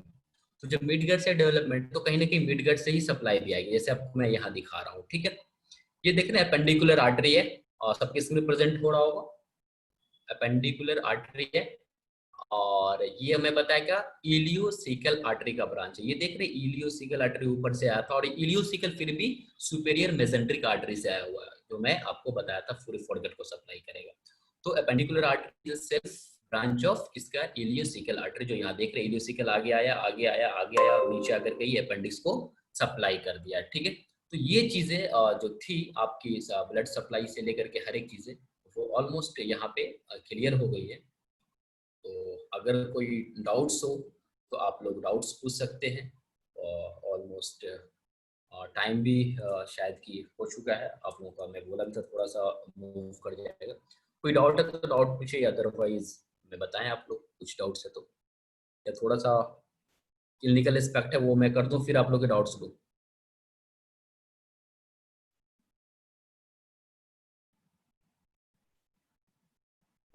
आप सुन पा रहे हैं आप लोग क्या मुझे? Yes sir. जी सर। Yes sir. मैं यस सर। क्लिनिकल एस्पेक्ट बता करके डाउट कर लूं या फिर आपको डाउट ले लूं आप लोगों का? एनाटॉमी ऑलमोस्ट कंप्लीटेड है यार। बता दीजिए सर, बता हाँ सर बता देखिए, ठीक है मैं बता दे रहा हूँ। जस्ट एक चीज मैं ये कह रहा था कि जब भी आप ये करना, दो तीन चीज सर्जरी के पॉइंट ऑफ व्यू से मैं बता दे रहा हूँ, क्योंकि एनाटॉमी में अभी अपेंडिक्स मैं एक वर्ड अभी आप लोगों को बोला था, जस्ट मैं शेयर कर लेता हूँ तो ज्यादा बेहतर रहेगा कि अपेंडिसेक्टोमी, यानी कि अपेंडिक्स को, जब अपेंडिक्स की कोई डिजीज हो जाती है, अपेंडिसाइटिस वगैरह हो जाती है, तो हम लोग कट के रिमूव करना होता है, उसे हटाना होता है ना। तो भाई अब हम कट फट तो बहुत सारे जगह पे होता रहता है हमारे बॉडीज के अंदर में। मैं यहाँ पे व्हाइट बोर्ड पे आप लोगों को बताऊंगा। ठीक है, जैसे एक वर्ड आपको मिलेगा, जैसे कि मैं लिखी तो अपेंडिसेक्टोमी, सॉरी लिखा नहीं रहा, एक मिनट।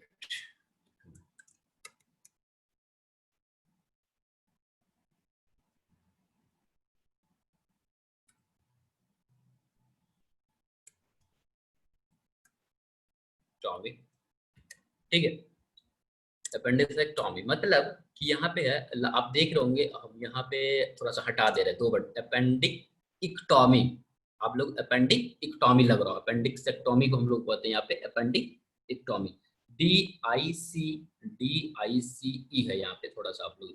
ठीक है, उसके बाद तो इक्टोमी का मतलब होता है कभी भी, आप दो तीन वर्ड में आपको बताया था, थोड़ा सा और इलेबोरेट कर दे। एनाटॉमी में क्या बताया था? टॉमी। एनाटॉमी में क्या आता है? टॉमी। और एक और वर्ड आपको मैं बता देता हूँ, ओस्टोमी। ओस्टोमी ये चीज through out the life practically, अगर आप ओटी के स्टूडेंट हो तो रगड़ के पढ़ लो, अगर आप पैथोलॉजी के भी स्टूडेंट तो आप इस चीज को आज क्लियर कर लो, अगर आप रेडियो के भी हो तो आज, किसी भी फील्ड, क्योंकि किसी की आपके पुर्जे पे मिल सकता है, किसी की इन्वेस्टिगेशन पे मिल सकता है, किसी आप प्रैक्टिस करोगे हॉस्पिटल में वहां पे आपको ये वर्ड सब सुनने को मिलेगा, बहुत मिलेगा, बहुत ही मिलेगा। और ओस्टोमी वगैरह तो डेली मिलेगा अगर आईसीयू वगैरह में आप काम करोगे तो, इसलिए मैं आपको बता दे रहा हूँ। देखिए, इक्टोमी का मतलब होता है किसी भी ऑर्गन को काट के पूरे ऑर्गन को हटा देना। मेरी बात को गौर से सुनना, इक्टोमी, अपेंडिसेक्टोमी, ECTOMY, इक्टोमी का मतलब होता है किसी भी ऑर्गन के पार्ट को कट किया और कट करने के बाद कंप्लीट ऑर्गन को बॉडी से हटा ही दिया। जैसे अपेंडिसेक्टोमी में क्या करते हैं, अपेंडिक्स को ही हटा देते हैं ना काट करके, ऐसा नहीं कि अपेंडिक्स से कुछ पार्ट को हटाते हैं। फिर टॉमी सिर्फ आया, सिर्फ टॉमी आया, TOMY, टॉमी, तो इसका मतलब होता है सिर्फ कट करना। कट किया है, उसको हमने हटाया नहीं, ऐसा नहीं पूरे ऑर्गन को, छोटा पार्ट भी कट करके हटा लिया, पूरे ऑर्गन को वहां पे हटाने, जैसे कि एक बार आता है लेप्रोटॉमी। लेप्रोटॉमी क्या करते हैं हम, लेप्रो मतलब एब्डोमेन, एब्डोमेन को कट करते हैं, ऐसा नहीं कि अपन को कट के हटा लिए, बॉडी से अलग कर दिया। तो टॉमी अगर किसी भी वर्ड में लास्ट में लगा हुआ मिले आपको, तो उसके मतलब क्या होते हैं, एनाटॉमी के या सर्जरी के पॉइंट ऑफ व्यू से हम आपको मैं बता रहा हूँ, उसके मतलब होते हैं वहां पे कट लगा है लेकिन वो कट करके उस ऑर्गन को हटाया नहीं गया है। हाँ, अब एक वर्ड आएगा ओस्टोमी। ओस्टोमी का मैं एग्जांपल पहले लिख देता हूँ और फिर आपको मैं ट्रैकियोस्टोमी, जो आपको आईसीयू वगैरह में बहुत मिलेगा देखने को लिए। ट्रैकियो मतलब ट्रैकिया होता है, ट्रैकिया से ट्रैकियो आया, ठीक है, ट्रैकियो ओस्टोमी, ठीक है।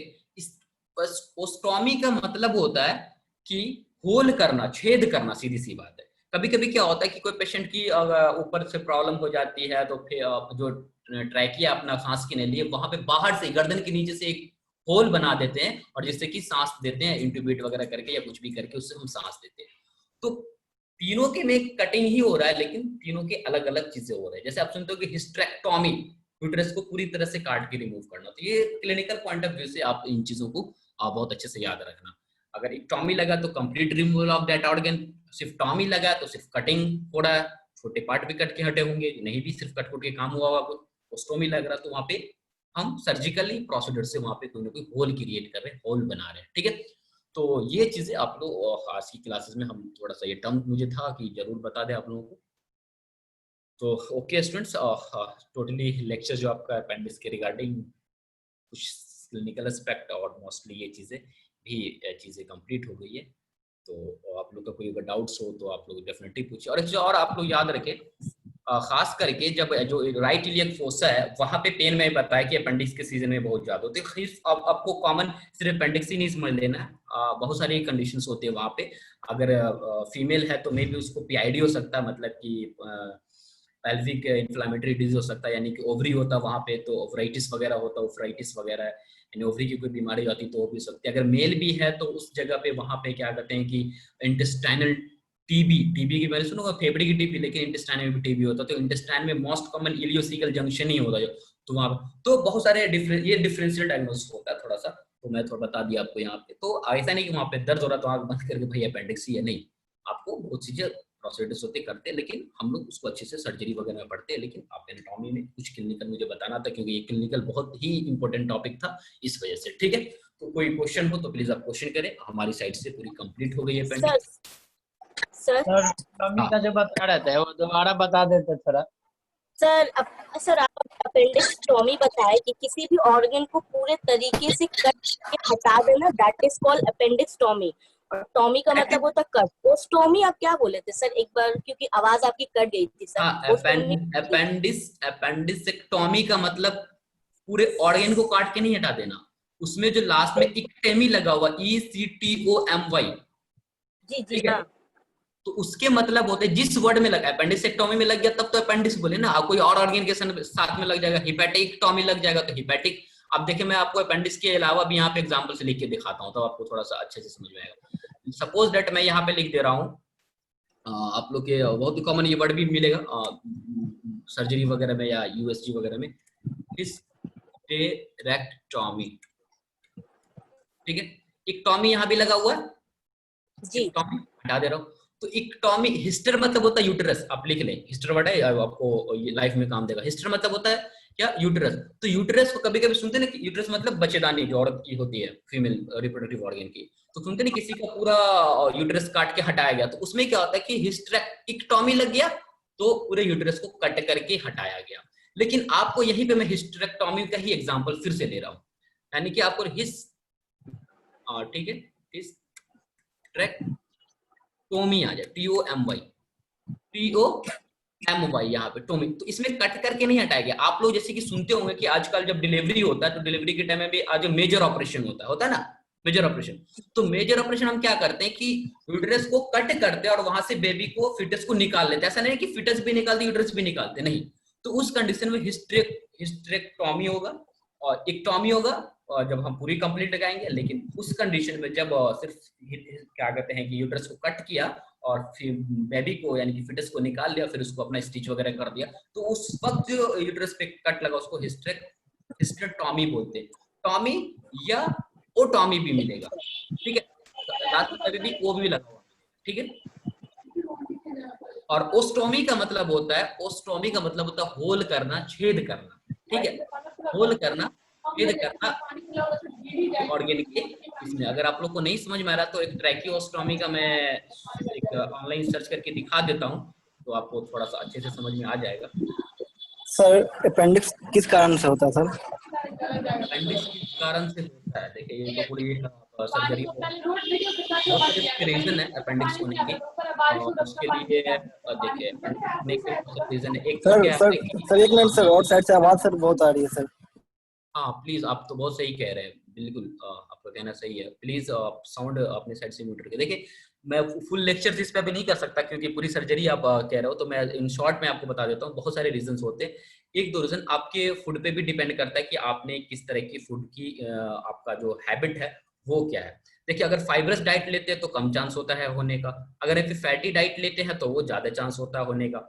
दूसरी वजह से इसके ल्यूमेन इतने कमजोर कम होते हैं, इसके ल्यूमेन इतने कमजोर होते हैं, उस ल्यूमेन में अगर कोई फूड पार्टिकल क्योंकि जंक्शन पे है, तो वहां पे क्या होता है कि कोई डाइजेस्टिव चीजें नहीं होती, तो उसमें धीरे धीरे कोई इन्फ्लेमेशन हो गया या फिर कोई बैक्टीरिया का इन्फेक्शन हो गया जिसकी वजह से हो गया, और कोई नेक्रोसिस वगैरह हो गया। क्योंकि अब देखिए नेक्रोसिस हो गया तो आप कहोगे नेक्रोसिस में कैसे हो जाता है, नेक्रोसिस मतलब सड़ना गलना, सीधी सी बात। तो एपेंडिकुलर जो आर्टरी है वो इंड आर्टरी है, क्या है, इंड आर्टरी है। इंड आर्टरी कहने का मतलब हो जाता है कि उसके बाद उसकी कोई ब्रांच नहीं है, तो अपेंडिक्स के पास कोई अलग से फिर कोई खास ब्रांच नहीं है जिसकी वजह से आप एक ही सप्लाई रुक गई तो वहां पे पुट्रिफिकेशन हो गया, इन्फ्लामेशन हो गया।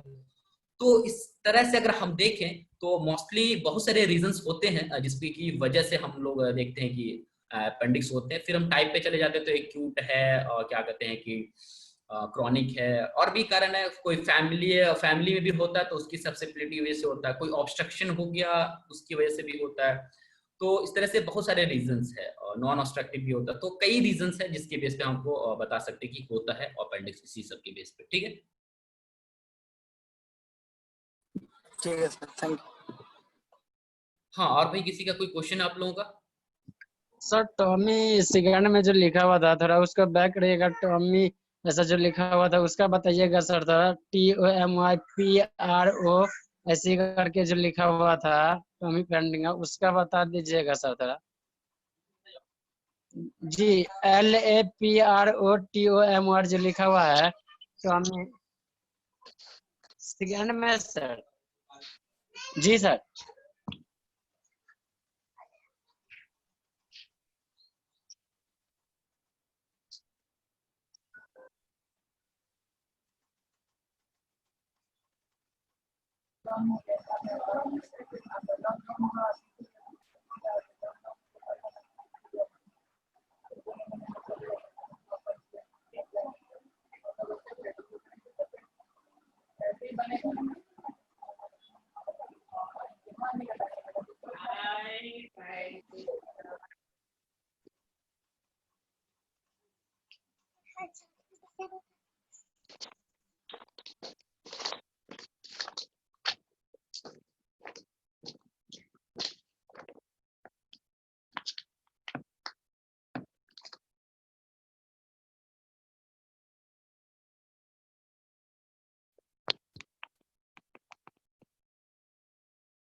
सर आपकी आवाज नहीं आ रही है सर।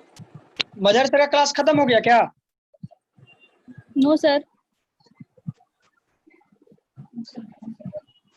कौन आवाज क्यों नहीं आ रही है?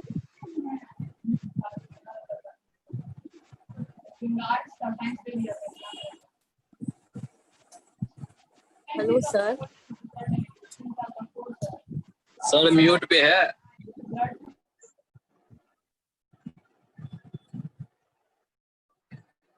और जो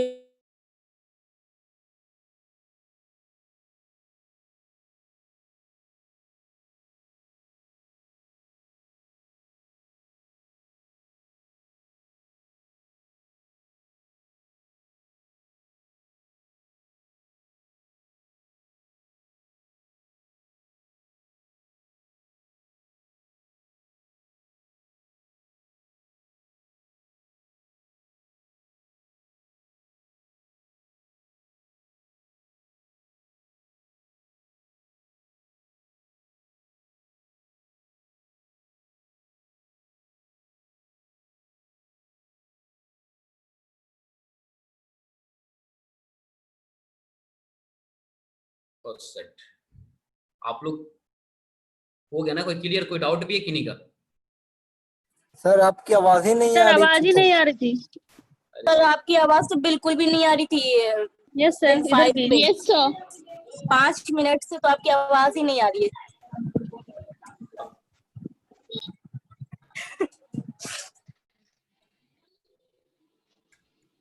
ठीक है, मैं जस्ट 1 मिनट में खत्म कर रहा हूँ।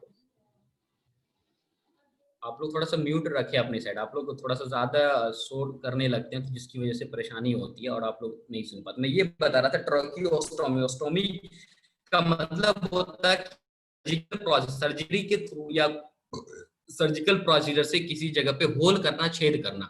जनरली हम लोग सांस लेते ट्रैकिया से होकर के अपना लंग्स में जाता है, लेकिन कोई भी रीजन से कोई पेशेंट बीमार पड़ा, ओवर सिक्रेशन आने लगा, तो हम हॉस्पिटल वगैरह में, आईसीयू वगैरह में क्या करते हैं, एक छेद बनाते हैं। बहुत सारे जो ओटी टेक्नीशियन होते हैं यही जनरली करते हैं, डॉक्टर होते हैं वहाँ पे वो करते हैं। तो एक छेद बनाते हैं और जिसकी वजह से जो छेद किया, किसमें किया? ट्रैकिया में किया। तो ओस्टोमी आया ना, ट्रैकियोस्टोमी, यानी कि hole creating in through the surgical procedures in trachea. Trachea के अंदर हम होल प्रोसीजर किया, उसमें एक पाइप लगा दिया, अब इससे सांस देना स्टार्ट कर। इस प्रोसीजर को ट्रैकियोस्टोमी बोलते हैं। यानी कि ओस्टोमी बोलने का मतलब है कहीं पे छेद करना। जैसे फिर आएगा कोलोनोस्टोमी, तो कोलोन के अंदर में छेद करना। तो ये एक प्रोसीजर है। इस 3 वर्ड अगर लास्ट में ओस्टोमी मिला तो छेद करना, टॉमी मिला तो कंप्लीट रिमूवल, टॉमी मिला तो, ठीक है। तो ये चीज आपको थ्रू आउट द लाइफ याद रखना होगा, तब आप थोड़े से चीजों को आपको पढ़ने में आसान होगा, आपको प्रैक्टिकली लाइफ भी बहुत इजी हो जाएगा। ठीक है, ठीक है। आप लोग अगर समझ गए तो बहुत अच्छा। अगर नहीं, जिनको डाउट है, क्योंकि टाइम ऑलमोस्ट हो चुका है, तो आप मुझे कॉल कर ले, मैं कॉल पे भी समझा दूंगा, कोई मसला नहीं है। ठीक है, दास सर भी आ चुके हैं। सर प्लीज आप क्लास कर ले स्टार्ट। और मैं आपको बोला था थोड़ा सा हो सकता है जी क्लासेस लंबी, क्योंकि मैं चाह रहा था कि पूरी अपेंडिक्स आज कंप्लीट कर दूं आप लोग के लिए। जी हिदायत सर।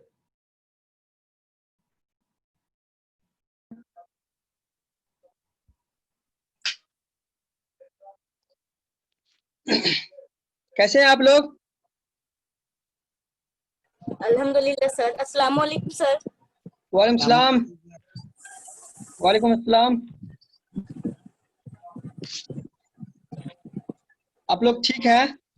जी सर। Yes sir. अल्हम्दुलिल्लाह, अल्लाह का शुक्र है सर। आप खैरियत से हैं? हाँ, हम भी खैरियत से हैं। अल्लाह का शुक्र है। चलिए, तो आज हम लोग पढ़ते हैं। पहले न्यूट्रिशन पढ़े थे, न्यूट्रिशन का, न्यूट्रिएंट का डेफिनेशन देखे थे। आज मोड ऑफ न्यूट्रिशन देखते हैं। मोड ऑफ न्यूट्रिशन, न्यूट्रिशन का क्या क्या तरीका हो सकता है, इसके बारे में पढ़ते हैं। एक होता है ऑटोट्रॉफिक, दूसरा होता है हेट्रोट्रॉफिक। ऑटोट्रॉफिक, हाँ बोलिए। चलिए, हेलो, सुन रहे हैं आप लोग? Yes sir. Yes sir. कल जो क्लास छोड़े थे कि मेन सोर्स ऑफ एनर्जी क्या है ऑन द अर्थ, यहाँ से शुरू कर दे क्या? Yes sir. हाँ, तो मेन सोर्स ऑफ जो एनर्जी है वो क्या है?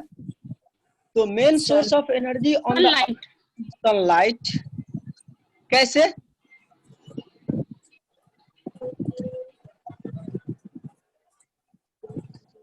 अगर सनलाइट है तो क्यों है?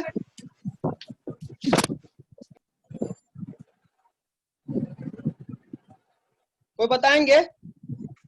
सर क्योंकि सनलाइट की प्रेजेंस में पेड़ पौधा भी सर अपना जो है फूड तैयार करता है और सर और ग्रोथ होता है। फूड से सर उससे उसका ग्रोथ होता है और फूड से सर हम लोग भी प्लांट से सर हम लोग भी कहीं ना कहीं बहुत ज्यादा ही सर अटैच्ड है, यानी कि सर क्योंकि हम लोग को उससे ऑक्सीजन मिलता है शायद। कैसे अटैच है आप लोग? क्या काम करता है सनलाइट? सर सनलाइट की प्रेजेंस में जो है प्लांट जो अपना फूड जो बनाता है और हम लोग भी उसको यानी कि फ्रूट्स के जरिए उसको लेते हैं या ऑक्सीजन सर लेते हैं प्लांट से। कैसे बना लेता है फूड प्लांट सनलाइट के प्रेजेंस में?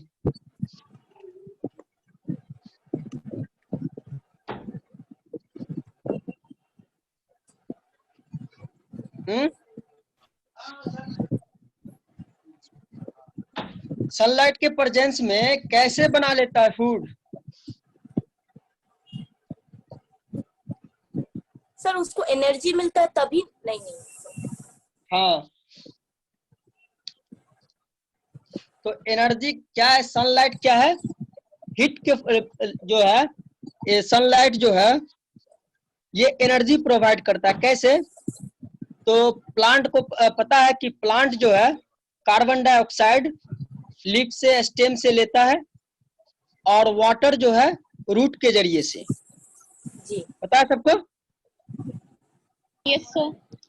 हाँ, तो जब ये वाटर रूट के जरिए से जाता है और कार्बन डाइऑक्साइड जो है वो लीफ और स्टेम के जरिए से जब पहुंचता है तो सनलाइट के मौजूद में जो है वाटर जो है वो ब्रेक करता है OH और H में। तो ये जो है वाटर क्या करता है, तो वाटर जो है हाइड्रोजन ट्रांसफर करता है किसको? कार्बन डाइऑक्साइड को। और कार्बन डाइऑक्साइड को जो है जब हाइड्रोजन ट्रांसफर करता है तो कार्बोहाइड्रेट बनता है। ये दो सिंपल इनऑर्गेनिक कंपाउंड से ऑर्गेनिक कंपाउंड बनता है, कार्बन डाइऑक्साइड एंड वाटर। जब सनलाइट आता है तो सनलाइट के एनर्जी को इस्तेमाल करता है कार्बोहाइड्रेट बनाने में। अच्छा, कोई बताएंगे कि एनर्जी कहाँ मौजूद होता है? ऑक्सीजन में या हाइड्रोजन में या कार्बन में? ऑक्सीजन में। हाँ ऑक्सीजन, क्योंकि हम लोग वो चीज ले रहे हैं ना सर, ऑक्सीजन में ना होगा एनर्जी तभी तो वो हमारे बॉडी के अंदर जाता है और हमें एनर्जी मिलता है। हर मॉलिक्यूल के पास अपना अपना एनर्जी होता है। जितने भी मॉलिक्यूल है, जितने भी एटम्स है, सबके पास अपना अपना एनर्जी होता है, इसमें कोई शक नहीं है। जैसे कि आप कपड़ा कैसे सूख जाता है, इंडिया में ही एरिया डिफरेंट कर जाता है। जैसे कश्मीर में तो सनलाइट बहुत कम रहता है, वहाँ बर्फीली इलाका है, तो वहाँ कपड़ा कैसे सूख जाता है? कभी सोचे इस बात को, कपड़ा क्यों सूख जाता है? नहीं सर, आज तक ऐसा कभी सोचे नहीं थे हम लोग। अच्छा, चलिए आज सोच लीजिए। हाँ, क्योंकि जब हम धूप में कपड़ा रखते हैं तो क्या होता है? कपड़ा सूख जाता है। इसका रीजन ये है कि सनलाइट जो है वो एनर्जी प्रोवाइड करता है, जिसकी वजह से क्या होता है? वाटर जो है इवेपोरेट कर जाता है, और वाटर इवेपोरेट करता है तो वो गैस के फॉर्म में कन्वर्ट हो जाता है और कपड़ा से वाटर निकल जाता है। इसकी वजह से कपड़ा सूख जाता है। तो एनर्जी तो चाहिए हर मॉलिक्यूल को, और हर मॉलिक्यूल के पास या एटम के पास अपना एनर्जी होता है। लेकिन सवाल यह है कि हम जब कार्बोहाइड्रेट लेते हैं या प्रोटीन लेते हैं या फिर मतलब फैट लेते हैं तो ये सब एनर्जी प्रोवाइड करता है। तो कार्बोहाइड्रेट में पता है आपको कि हाइड्रोजन होता है, कार्बन होता है और ऑक्सीजन होता है। ये तीन एटम से मिलके बनता है कार्बोहाइड्रेट।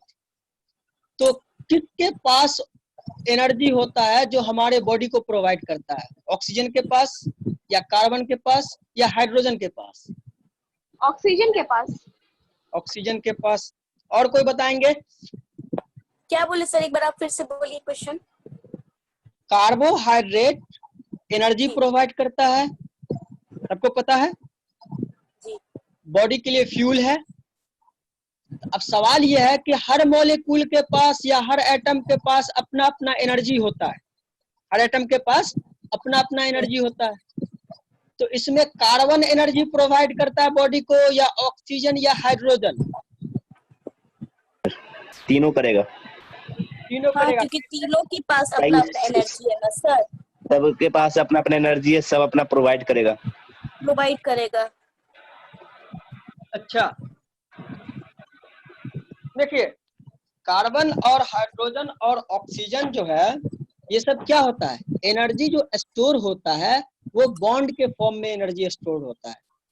जब कोई भी बॉन्ड बनता है तो वो बॉन्ड बनाने के लिए जितना एनर्जी लगता है, जब वो बॉन्ड टूटता है तो उतना ही एनर्जी रिलीज करता है। ठीक है, तो जब ये कार्बन और हाइड्रोजन और ऑक्सीजन के बीच में जो बॉन्डिंग होता है, बॉन्ड होता है, वो बॉन्ड जब ब्रेक करता है, जब बॉन्ड, जैसे कि मैंने अभी आपको बता रहा था कि वाटर एंड कार्बन डाइऑक्साइड मिलके कार्बोहाइड्रेट बनाता है, और प्लांट जो ऑक्सीजन छोड़ता है वो वाटर का ऑक्सीजन होता है। किसका ऑक्सीजन होता है? कार्बन डाइऑक्साइड का नहीं। किसका होता है? वाटर का। H2O होता है ना, तो ये वाटर का ऑक्सीजन होता है, कार्बन डाइऑक्साइड का नहीं। तो ये जो ऑक्सीजन प्लांट छोड़ता है, तो ये वाटर से हाइड्रोजन गया और कार्बन डाइऑक्साइड से मिला और क्या बनाया? कार्बोहाइड्रेट। तो जब ये बॉन्ड बनता है तो बॉन्ड बनने के लिए जो है सनलाइट चाहिए, सनलाइट की एनर्जी चाहिए। तो ये एनर्जी बॉन्ड के फॉर्म में कंजर्व कर लेता है। ठीक है, और ये एनर्जी को क्या करता है? स्टोर कर लेता है। स्टोर करने के बाद कार्बोहाइड्रेट बनता है। सिंपल होता है, कॉम्प्लेक्स बनता है, और ये कॉम्प्लेक्स जब बन जाता है तो हम उस प्लांट को खाते हैं। तो प्लांट को जो खाते हैं, कभी ये सोचे हैं कि जो ऐसे कच्चा जो खा लेते हैं तो वो डाइजेस्ट होता है या नहीं होता है?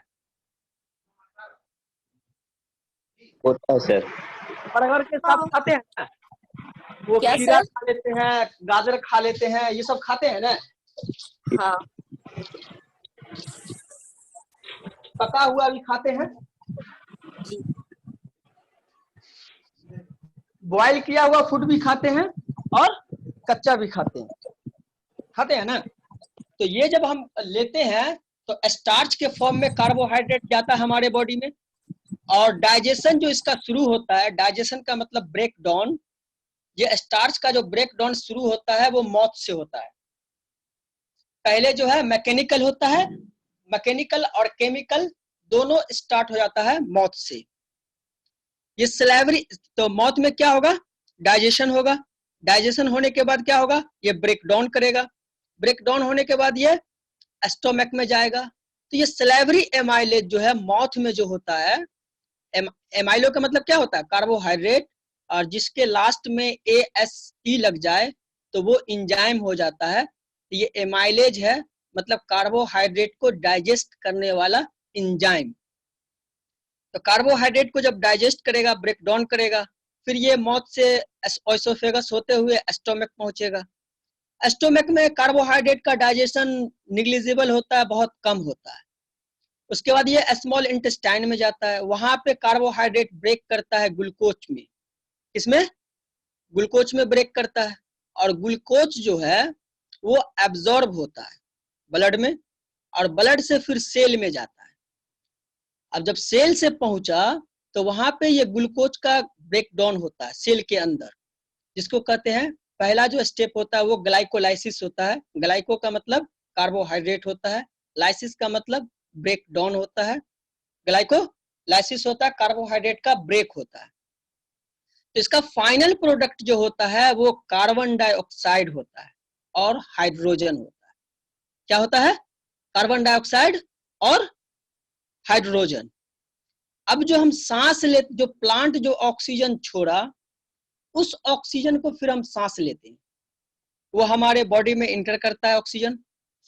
जब बॉडी में इंटर करता है ऑक्सीजन, तो ये ऑक्सीजन जाके बाइंड करता है किससे? हाइड्रोजन से। कार्बन, आपको पता है कि कार्बन डाइऑक्साइड हम छोड़ते हैं कि नहीं छोड़ते हैं? जी जी, कार्बन डाइऑक्साइड छोड़ते हैं। Yes sir. और प्लांट ऑक्सीजन छोड़ता है। जी। इस बात में कोई शक है क्या? No sir. नहीं है। No doubt, no doubt sir. No doubt. Oxygen जो प्लांट छोड़ा वो ऑक्सीजन लिए, और उसके बाद क्या हुआ, ये ऑक्सीजन गया हाइड्रोजन से बाइंड किया, क्या बना दिया, वाटर। ये वाटर जो है यूरिन के जरिए से फिर पास आउट हो गया और फिर प्लांट में चला गया। कहाँ चला गया, प्लांट में। और ये कार्बन डाइऑक्साइड छोड़े, ये कहाँ चला गया, प्लांट में। तो देखिए एक साइक्लिक प्रोसेस है। क्या है, साइक्लिक प्रोसेस है। आप कोई भी चीज को खत्म नहीं कर पा रहे हैं। जो चीज लिए आप, जो चीज लिए या जो चीज प्लांट ने इस्तेमाल किया, वाटर एंड कार्बन डाइऑक्साइड से क्या बनाया, कार्बोहाइड्रेट।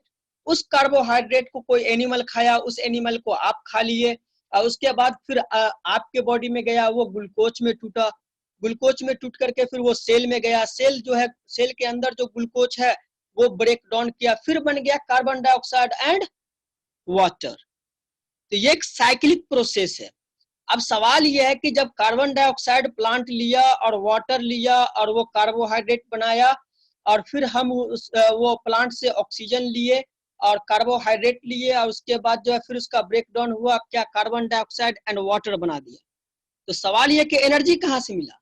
तो एनर्जी जो मिला वो एनर्जी कहाँ, बॉन्ड के फॉर्म में जो था हाइड्रोजन, ऑक्सीजन एंड कार्बन, उसका बॉन्ड का ब्रेक डाउन हुआ। मैंने कहा कि एक बॉन्ड बनाने में मान लीजिए कि 1 किलो कैलोरी एनर्जी लगता, मान लेते हैं 1 कैलोरी एनर्जी लगता है, या 1 किलो कैलोरी एनर्जी लगता है, मान लेते हैं, इतना नहीं लगता है, मान लेते हैं कि 1 किलो कैलोरी एनर्जी लगता है एक बॉन्ड बनाने में। तो वो जब बॉन्ड टूटेगा तो 1 किलो कैलोरी ही एनर्जी रिलीज करेगा। तो आपको पिछले क्लास में मैंने बताया था कि ब्लड में हाई, मतलब कि जो ऐसे क्यों ज्यादा हीट होता है कंपैरिजन टू बॉडी, बताए थे ना। और इसका प्रोडक्शन कहाँ से होता है, तो ये जो बॉन्ड टूटता है कार्बोहाइड्रेट का या प्रोटीन का या फैट का, सब, तो ये जो टूटता है तो यही बॉन्ड से एनर्जी रिलीज होता है, ये बॉन्ड से एनर्जी रिलीज होता है। और ये किस चीज का एनर्जी होता है, सनलाइट की एनर्जी होती है। सनलाइट के एनर्जी को प्लांट ने जो कंजर्व किया, स्टोर किया, उस एनर्जी को मेरे बॉडी में गया और फिर वही एनर्जी रिलीज हुआ हीट के फॉर्म में। तो इसलिए ना कहा जाता है कि energy neither be created nor be destroy. ना ही आप एनर्जी को क्रिएट कर सकते हैं, ना ही डिस्ट्रॉय कर सकते हैं, बट फॉर्म चेंज होता है। क्या होता है, फॉर्म चेंज होता है। कभी लाइट का एनर्जी हीट के फॉर्म में, हीट का एनर्जी लाइट के फॉर्म में, इलेक्ट्रिक एनर्जी लाइट के फॉर्म में, लाइट एनर्जी इलेक्ट्रिक के फॉर्म में। तो ये क्या होता है, सिर्फ फॉर्म चेंज होता है। एनर्जी कभी डिस्ट्रॉय ना ही क्रिएट कर सकते हैं, ना ही डिस्ट्रॉय कर सकते हैं। समझ में आई बात, कुछ समझ में आ रहा है? Yes sir. तो देखिए वाटर भी हम खत्म नहीं कर पाते हैं, और ऑक्सीजन, कार्बन डाइऑक्साइड, ऑक्सीजन भी खत्म नहीं कर पाते हैं, और कार्बन डाइऑक्साइड भी खत्म नहीं कर पाते हैं।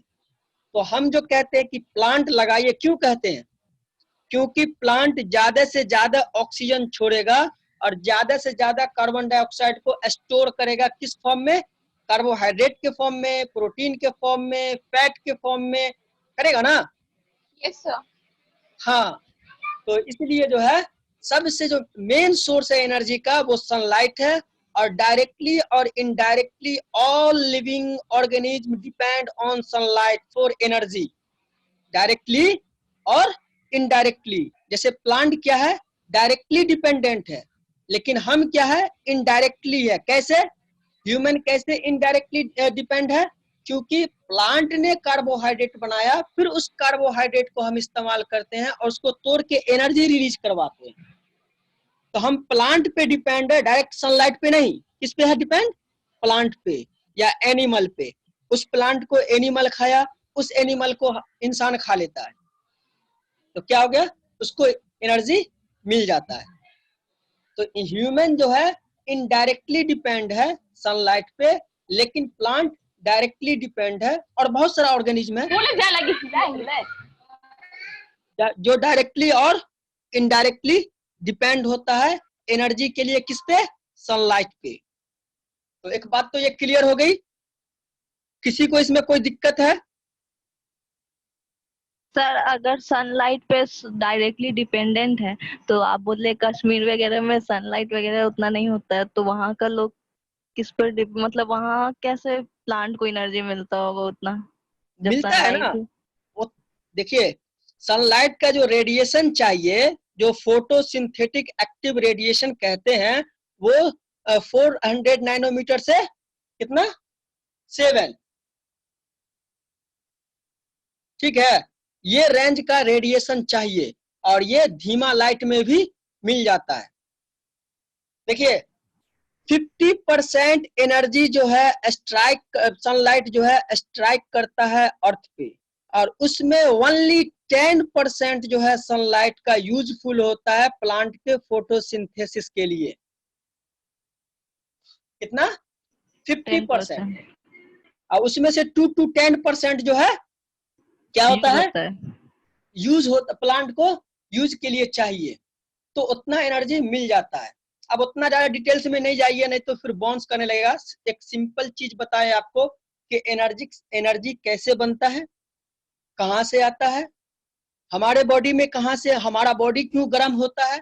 अब सुने हैं कि फीमेल का बॉडी ज्यादा गर्म होता है मेल के बॉडी से।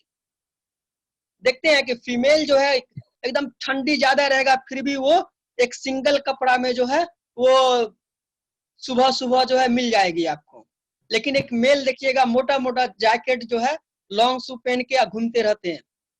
ऐसा क्यों होता है, जानते हैं कोई?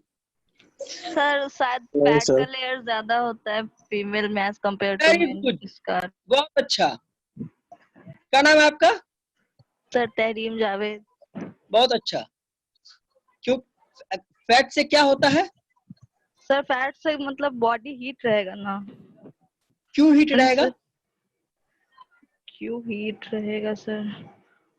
सर बैड कंडक्टर होता है। ये सर बैड कंडक्टर होता है, इसलिए जो है तो फीमेल के बॉडी में जो है ये फैट ज्यादा होता है कंपैरिजन टू मेल। इसलिए जो है बैड कंडक्टर में हीट का रेडिएशन जो बॉडी से वो कम होता है, लेकिन गुड कंडक्टर में हीट का रेडिएशन ज्यादा होता है। मेल में फैट कम होता है, इसलिए बॉडी से हीट ज्यादा रिलीज कर जाता है। अच्छा कभी आप नाक में रुमाल क्यों बांधते हैं और कान को क्यों ढाकते हैं ठंड में, हाथ को और पैर को? Are you know anyone? क्योंकि ज्यादा नाक और कान में ज्यादा ही मतलब कि ठंड में ना बहुत ज्यादा इफेक्ट होता है। हाँ क्यों होता है भाई? ऐसा क्यों होता है?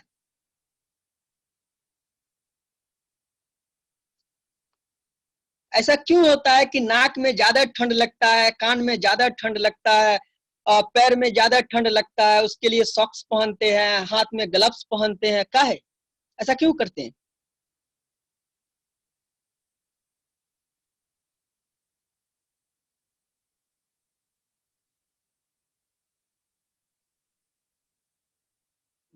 चलिए किसी को मालूम नहीं है, हम बताते हैं।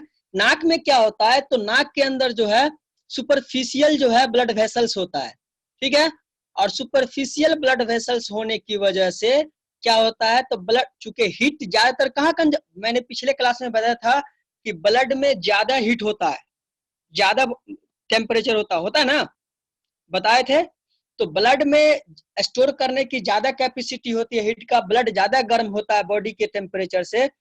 तो क्या होगा, जब सुपरफिशियल तो ठंड जब कांटेक्ट में आएगा नाक में, तो वहां से नाक के जो ब्लड वेसल्स है वहां से हीट ज्यादा रेडिएट करेगा, और वो आपको पता है कि higher concentration to lower concentration की तरफ मूव करता है।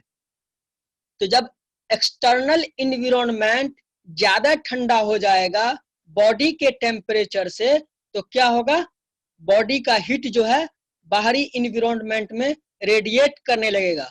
आप जानते हैं कि जब आप एक्सटर्नल टेम्परेचर ज्यादा रहेगा बॉडी टेम्परेचर से, तो बॉडी के अंदर हीट जाने लगता है।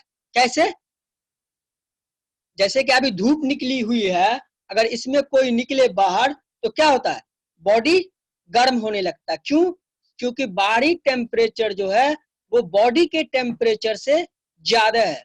और बॉडी टेम्परेचर कितना है 37 डिग्री सेल्सियस। और जब 37 डिग्री सेल्सियस से ज्यादा होगा एक्सटर्नल इन्वायरमेंट का टेम्परेचर, बाहरी टेम्परेचर, तो बॉडी का टेम्परेचर, बॉडी में जो है हीट ज्यादा होने लगेगा, बॉडी गर्म होने लगेगा, फेंट कर जाता है, बहुत सारा परेशानी होती है।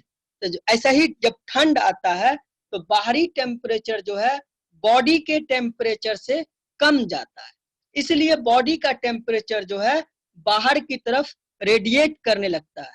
इसलिए जब बॉडी में हीट कम होता है तो बॉडी के अंदर जो हाइपोथैलेमस एक्टिव होता है, वो मसल्स को कॉन्ट्रैक्ट करवाता है और इसलिए आपका हाथ पांव मूव करने लगता है, वो सीवियरिंग होने लगता है। आप नाक है ये क्या करता है, ये कूलर का काम करता है। जब ज्यादा ठंड रहेगा तो देखिएगा नाक से गर्म हवा निकलेगा, और जब ज्यादा गर्म रहेगा तो नाक से ठंड हवा निकलेगा। ऐसा महसूस किए कभी?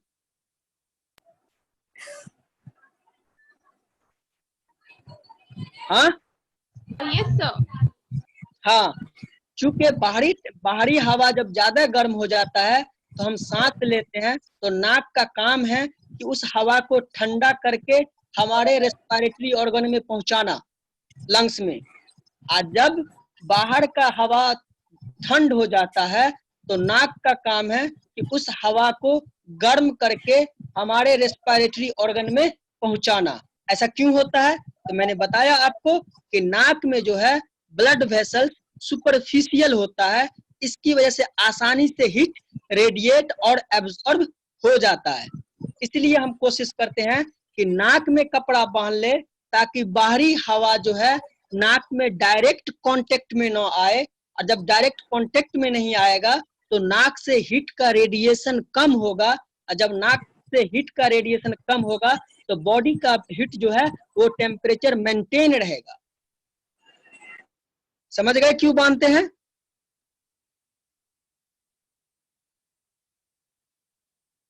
कोई दिक्कत है इसमें किसी को? सर एक बार और समझाइए ना सर। सर अभी आप बोले ना कि ये विमेन में ज्यादा ही ये क्या बोलते हैं एनर्जी रहता है और मेन में कम रहता है, तो वो क्यों रहता है? किसी ने जवाब दिया था सर, वो आवाज समझ नहीं आया, क्यों रहता है सर औरत में ज्यादा? विमेन में जो है फैट ज्यादा होता है, ठीक है? तो वो क्यों होता है सर? वो अच्छा फैट ज्यादा रहता है, और फैट ज्यादा रहता है। तो ये हम लोग कैसे समझेंगे सर कि विमेन में फैट ज्यादा होता है और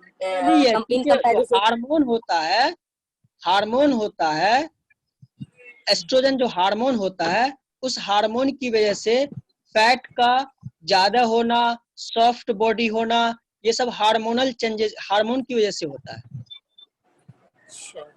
जी सर। हाँ, तो फीमेल में फैट ज्यादा होता है और फैट जो है वो बैड कंडक्टर है, उससे हीट जल्दी रिलीज बाहर नहीं होगा, इसलिए फीमेल का बॉडी ज्यादा गर्म होता है मेल के बॉडी से। इसलिए फीमेल ठंडी के समय में सिंगल कपड़ा में भी काम चला लेती है और मेल जो है ज्यादा कपड़ा में काम चलाते हैं। और सर ये नोज, हाँ नोज का जो बता रहे थे कि नाक में ठंड क्यों कपड़ा बांधते हैं, इसलिए कि नाक के अंदर जो है वो ब्लड वेसल्स जो होता है, नाक हाईली वेस्कुलराइज होता है, मतलब कि ब्लड वेसल्स ज्यादा होता है और सुपरफिशियल होता है। देखते हैं हल्का सा भी नाक में चोट लगने के बाद ब्लीडिंग हो जाता है, ऐसा देखे है ना? Yes sir. क्यों? जब हल्का चोट लगने से ब्लीडिंग क्यों हो गया? इसका रीजन ये है कि ब्लड वेसल्स जो है वो ऊपरी हिस्सा में है, काफी ऊपर में है, इसलिए हल्का भी चोट लगता है तो ब्लड वेसल्स डैमेज हो जाता है और खून निकलने लगता है। सर, तो इसलिए हाँ सर हम ऐसा फील तो नहीं कि मतलब आप बता रहे हैं कि ठंडे के टाइम में हम लोग का जो नाक का जो ये होता है वो जो भी सांस लेते तो वो गर्म होता है और गर्म में ठंडा, ये कैसे समझेंगे हम लोग सर और कैसे पता चलेगा? फील तो कभी ऐसा हुआ नहीं। अच्छा चेक कीजिएगा, आपने कभी सोचा नहीं ऐसा, फिर भी बताते हैं आपको हम कि क्या होता है। कि मैंने कहा आपको कि बॉडी का टेम्परेचर जो है वो 37 डिग्री सेल्सियस होता है, इसमें कोई शक है? नो नहीं लेकिन 37 डिग्री सेल्सियस से ज्यादा टेम्परेचर होगा आपके ब्लड के अंदर, always higher than body temperature. Blood temperature always higher than body temperature, temperature. ठीक है। तो क्योंकि जो मैंने आपको बताया कि हीट का प्रोडक्शन कहाँ से होता है, सेल के अंदर, किस चीज से? कार्बोहाइड्रेट, प्रोटीन और फैट से, ठीक है। ये जब हीट रेडिएट करता है तो वो रेडिएट होकर के ब्लड वेसल्स में, ब्लड में आके स्टोर हो जाता है, उसको बाहर नहीं निकलने देता है। तो ब्लड में, आप ब्लड कहाँ होता है? ब्लड वेसल्स के अंदर होता है, ठीक है। तो ये क्या होगा कि जब बाहरी टेम्परेचर अगर कम है हमारे बॉडी टेम्परेचर से, जैसे मेरा बॉडी टेम्परेचर कितना है 37 डिग्री सेल्सियस, लेकिन हमारे जो जिस एरिया में हम रह रहे हैं उस एरिया का टेम्परेचर है 25 डिग्री सेल्सियस, ठीक है। तो ये क्या होगा, तो हमारे बॉडी से जो हीट जो है वो रेडिएट करके बाहरी हवा में जाएगा, आबो हवा में। तो जब हमारे बॉडी में हीट कम होगा तो हमको क्या महसूस होगा? ठंड महसूस होगा। और जब बॉडी क्यों कांपने लगेगा? जब ज्यादा हीट कम हो जाएगा बॉडी से तो हाइपोथैलेमस एक्टिव होता है और वो कहता हाइपोथैलेमस कि ब्लड वेसल्स को कॉन्स्ट्रिक्ट करवाओ और स्किन को कॉन्स्ट्रिक्ट करवाओ ताकि हीट कम से कम रिलीज हो, और वो मसल्स को कॉन्स्ट्रिक्ट करवाता है और रिलैक्स करवाता है, इसलिए कि हीट का प्रोडक्शन ज्यादा हो। इसीलिए हमारे बॉडी को सीवियरिंग होने लगता है, कांपने लगते थर थर, जिसको थर थर कांपना कहते हैं, होता है ना, दांत चलने लगता है ना। Yes sir. हाँ, तो वो हीट के प्रोडक्शन के लिए दांत चलता है और वो बॉडी कांपता है कि ज्यादा से ज्यादा हीट पैदा हो ताकि बॉडी के टेम्परेचर को मेंटेन किया जा सके। तो ये सर क्या एक होगा? क्वेश्चन है सर, हाँ। अगर किसी पेशेंट को सीवरिंग हो रहा है तो नोज तो उसका छिपाते हैं, साथ साथ ईयर भी छिपाते हैं, उसका क्या ट्रिक है? मतलब ईयर छिपाने का क्या मतलब है? नोज तो इसलिए छिपाते हैं क्योंकि मींस काउंटर बाहर का अगर एयर अंदर जा अच्छा, रहा है तो आप काउंटर एयर भी बताते हैं, वो बताते हैं। अभी एक दूसरा क्वेश्चन आ गया था, वो बताने वाले, ठीक है। आप इस सवाल का आपको जवाब मिलेगा आगे, ठीक है। Yes sir. हाँ, तो ये जो है, तो जब क्या होगा, बाहरी टेम्परेचर, अभी जैसे धूप निकला हुआ है तो बॉडी के टेम्परेचर से बाहरी टेम्परेचर क्या है? ज्यादा है। अब ये टेम्परेचर जो है, चूंकि आपको पता है कि higher concentration to lower concentration move करता है heat, higher concentration to lower concentration. अब बाहर में जो है हीट जो है वो ज्यादा है, बॉडी का कम है, तो बाहरी हीट बॉडी में इंटर करेगा।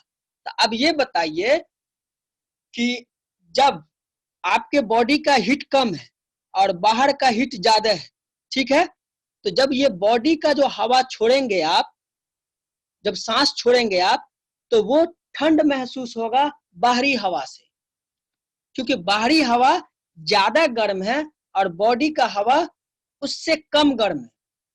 इसलिए जो है आप जो नाक से या मुंह से हवा छोड़ेंगे वो ठंड ज्यादा लगेगा, ज्यादा महसूस होगा।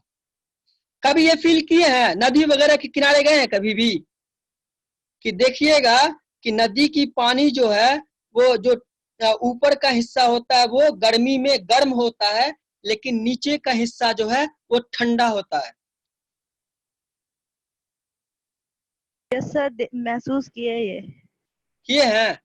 Yes sir. ठंड में जाएंगे आप, ठंड में जाएंगे, ठंड में जाएंगे तो ऊपर का हिस्सा ठंड रहेगा लेकिन नीचे का हिस्सा गर्म रहेगा। ऐसा क्यों होता है? सर, हाँ, इंटरफेयर करने के लिए पहले तो सॉरी सर, और आपका क्लास बहुत इंटरेस्टिंग है, बहुत अच्छा लग रहा है। लेकिन चूंकि आज डेमो क्लास का हम लोग का लास्ट डे है सर, और आज एक और सेशन है 3 बजे से, डॉक्टर काशिफ इकबाल सर हैं, वो बताएंगे कि रेडियोग्राफ से या एक्सरे फिल्म से हम कोविड-19 का डिटेक्शन कैसे करते हैं सर। हाँ। तो क्योंकि मतलब बहुत माजरत है और आपके क्लास में हम भी हैं और बहुत अच्छा भी लग रहा है, जानकारी भी मिल रही है यहाँ पे सर। तो 2:45 में आप क्लास को मतलब आज का क्लास इन करेंगे और ये जो भी बाहर से जो बच्चे हैं जो जुड़ते हैं उनके लिए ये हम लोग का लास्ट क्लास है, ठीक है सर। तो फिर हम लोग को 15 मिनट्स जो है हम लोग फिर से ये करेंगे, मतलब कि लिंक जनरेट करेंगे और फिर बच्चे जुड़ेंगे उसमें, जो भी बच्चे जिनको जानकारी चाहिए। और फारूक सर बता रहे हैं क्या। जी, मैं सारे स्टूडेंट से ये कहना चाहूंगी कि आप लोग यहाँ पर रहे। आज भी आप लोगों को क्लास बहुत ही अच्छी मिलने वाली है, क्योंकि अभी तक doctor Mazhar sir, doctor Hidayatullah sir, doctor Intekhab sir की क्लास आप लोग को किए हैं और उम्मीद करती हूँ कि इंशाल्लाह सारी क्लास आप लोग को अच्छी लगी होगी। अभी आज आप लोग को ये पता चलेगा कि एक्सरे जब हम करते हैं या कोई पेशेंट रेडियोलॉजी में आता है तो कोविड-19 के पेशेंट को हम कैसे पता लगाएंगे कि ये कोविड-19 के पेशेंट हैं। तो उनके लिए ही आज क्लास है डॉक्टर काशी सर की तरफ से। तो प्लीज आप लोग आज सारे स्टूडेंट्स यहाँ पर रहेंगे ही और स्टूडेंट इसमें ऐड होंगे। आप लोग देखिए और आज आप लोग की क्लास बहुत इंटरेस्ट होने वाली है। तो क्लास में आप लोग बिल्कुल भी हंगामा नहीं करेंगे, बिल्कुल शांति बना के रखेंगे और सब कुछ अच्छे से सुनेंगे। लास्ट में सेशन कीजिएगा क्वेश्चन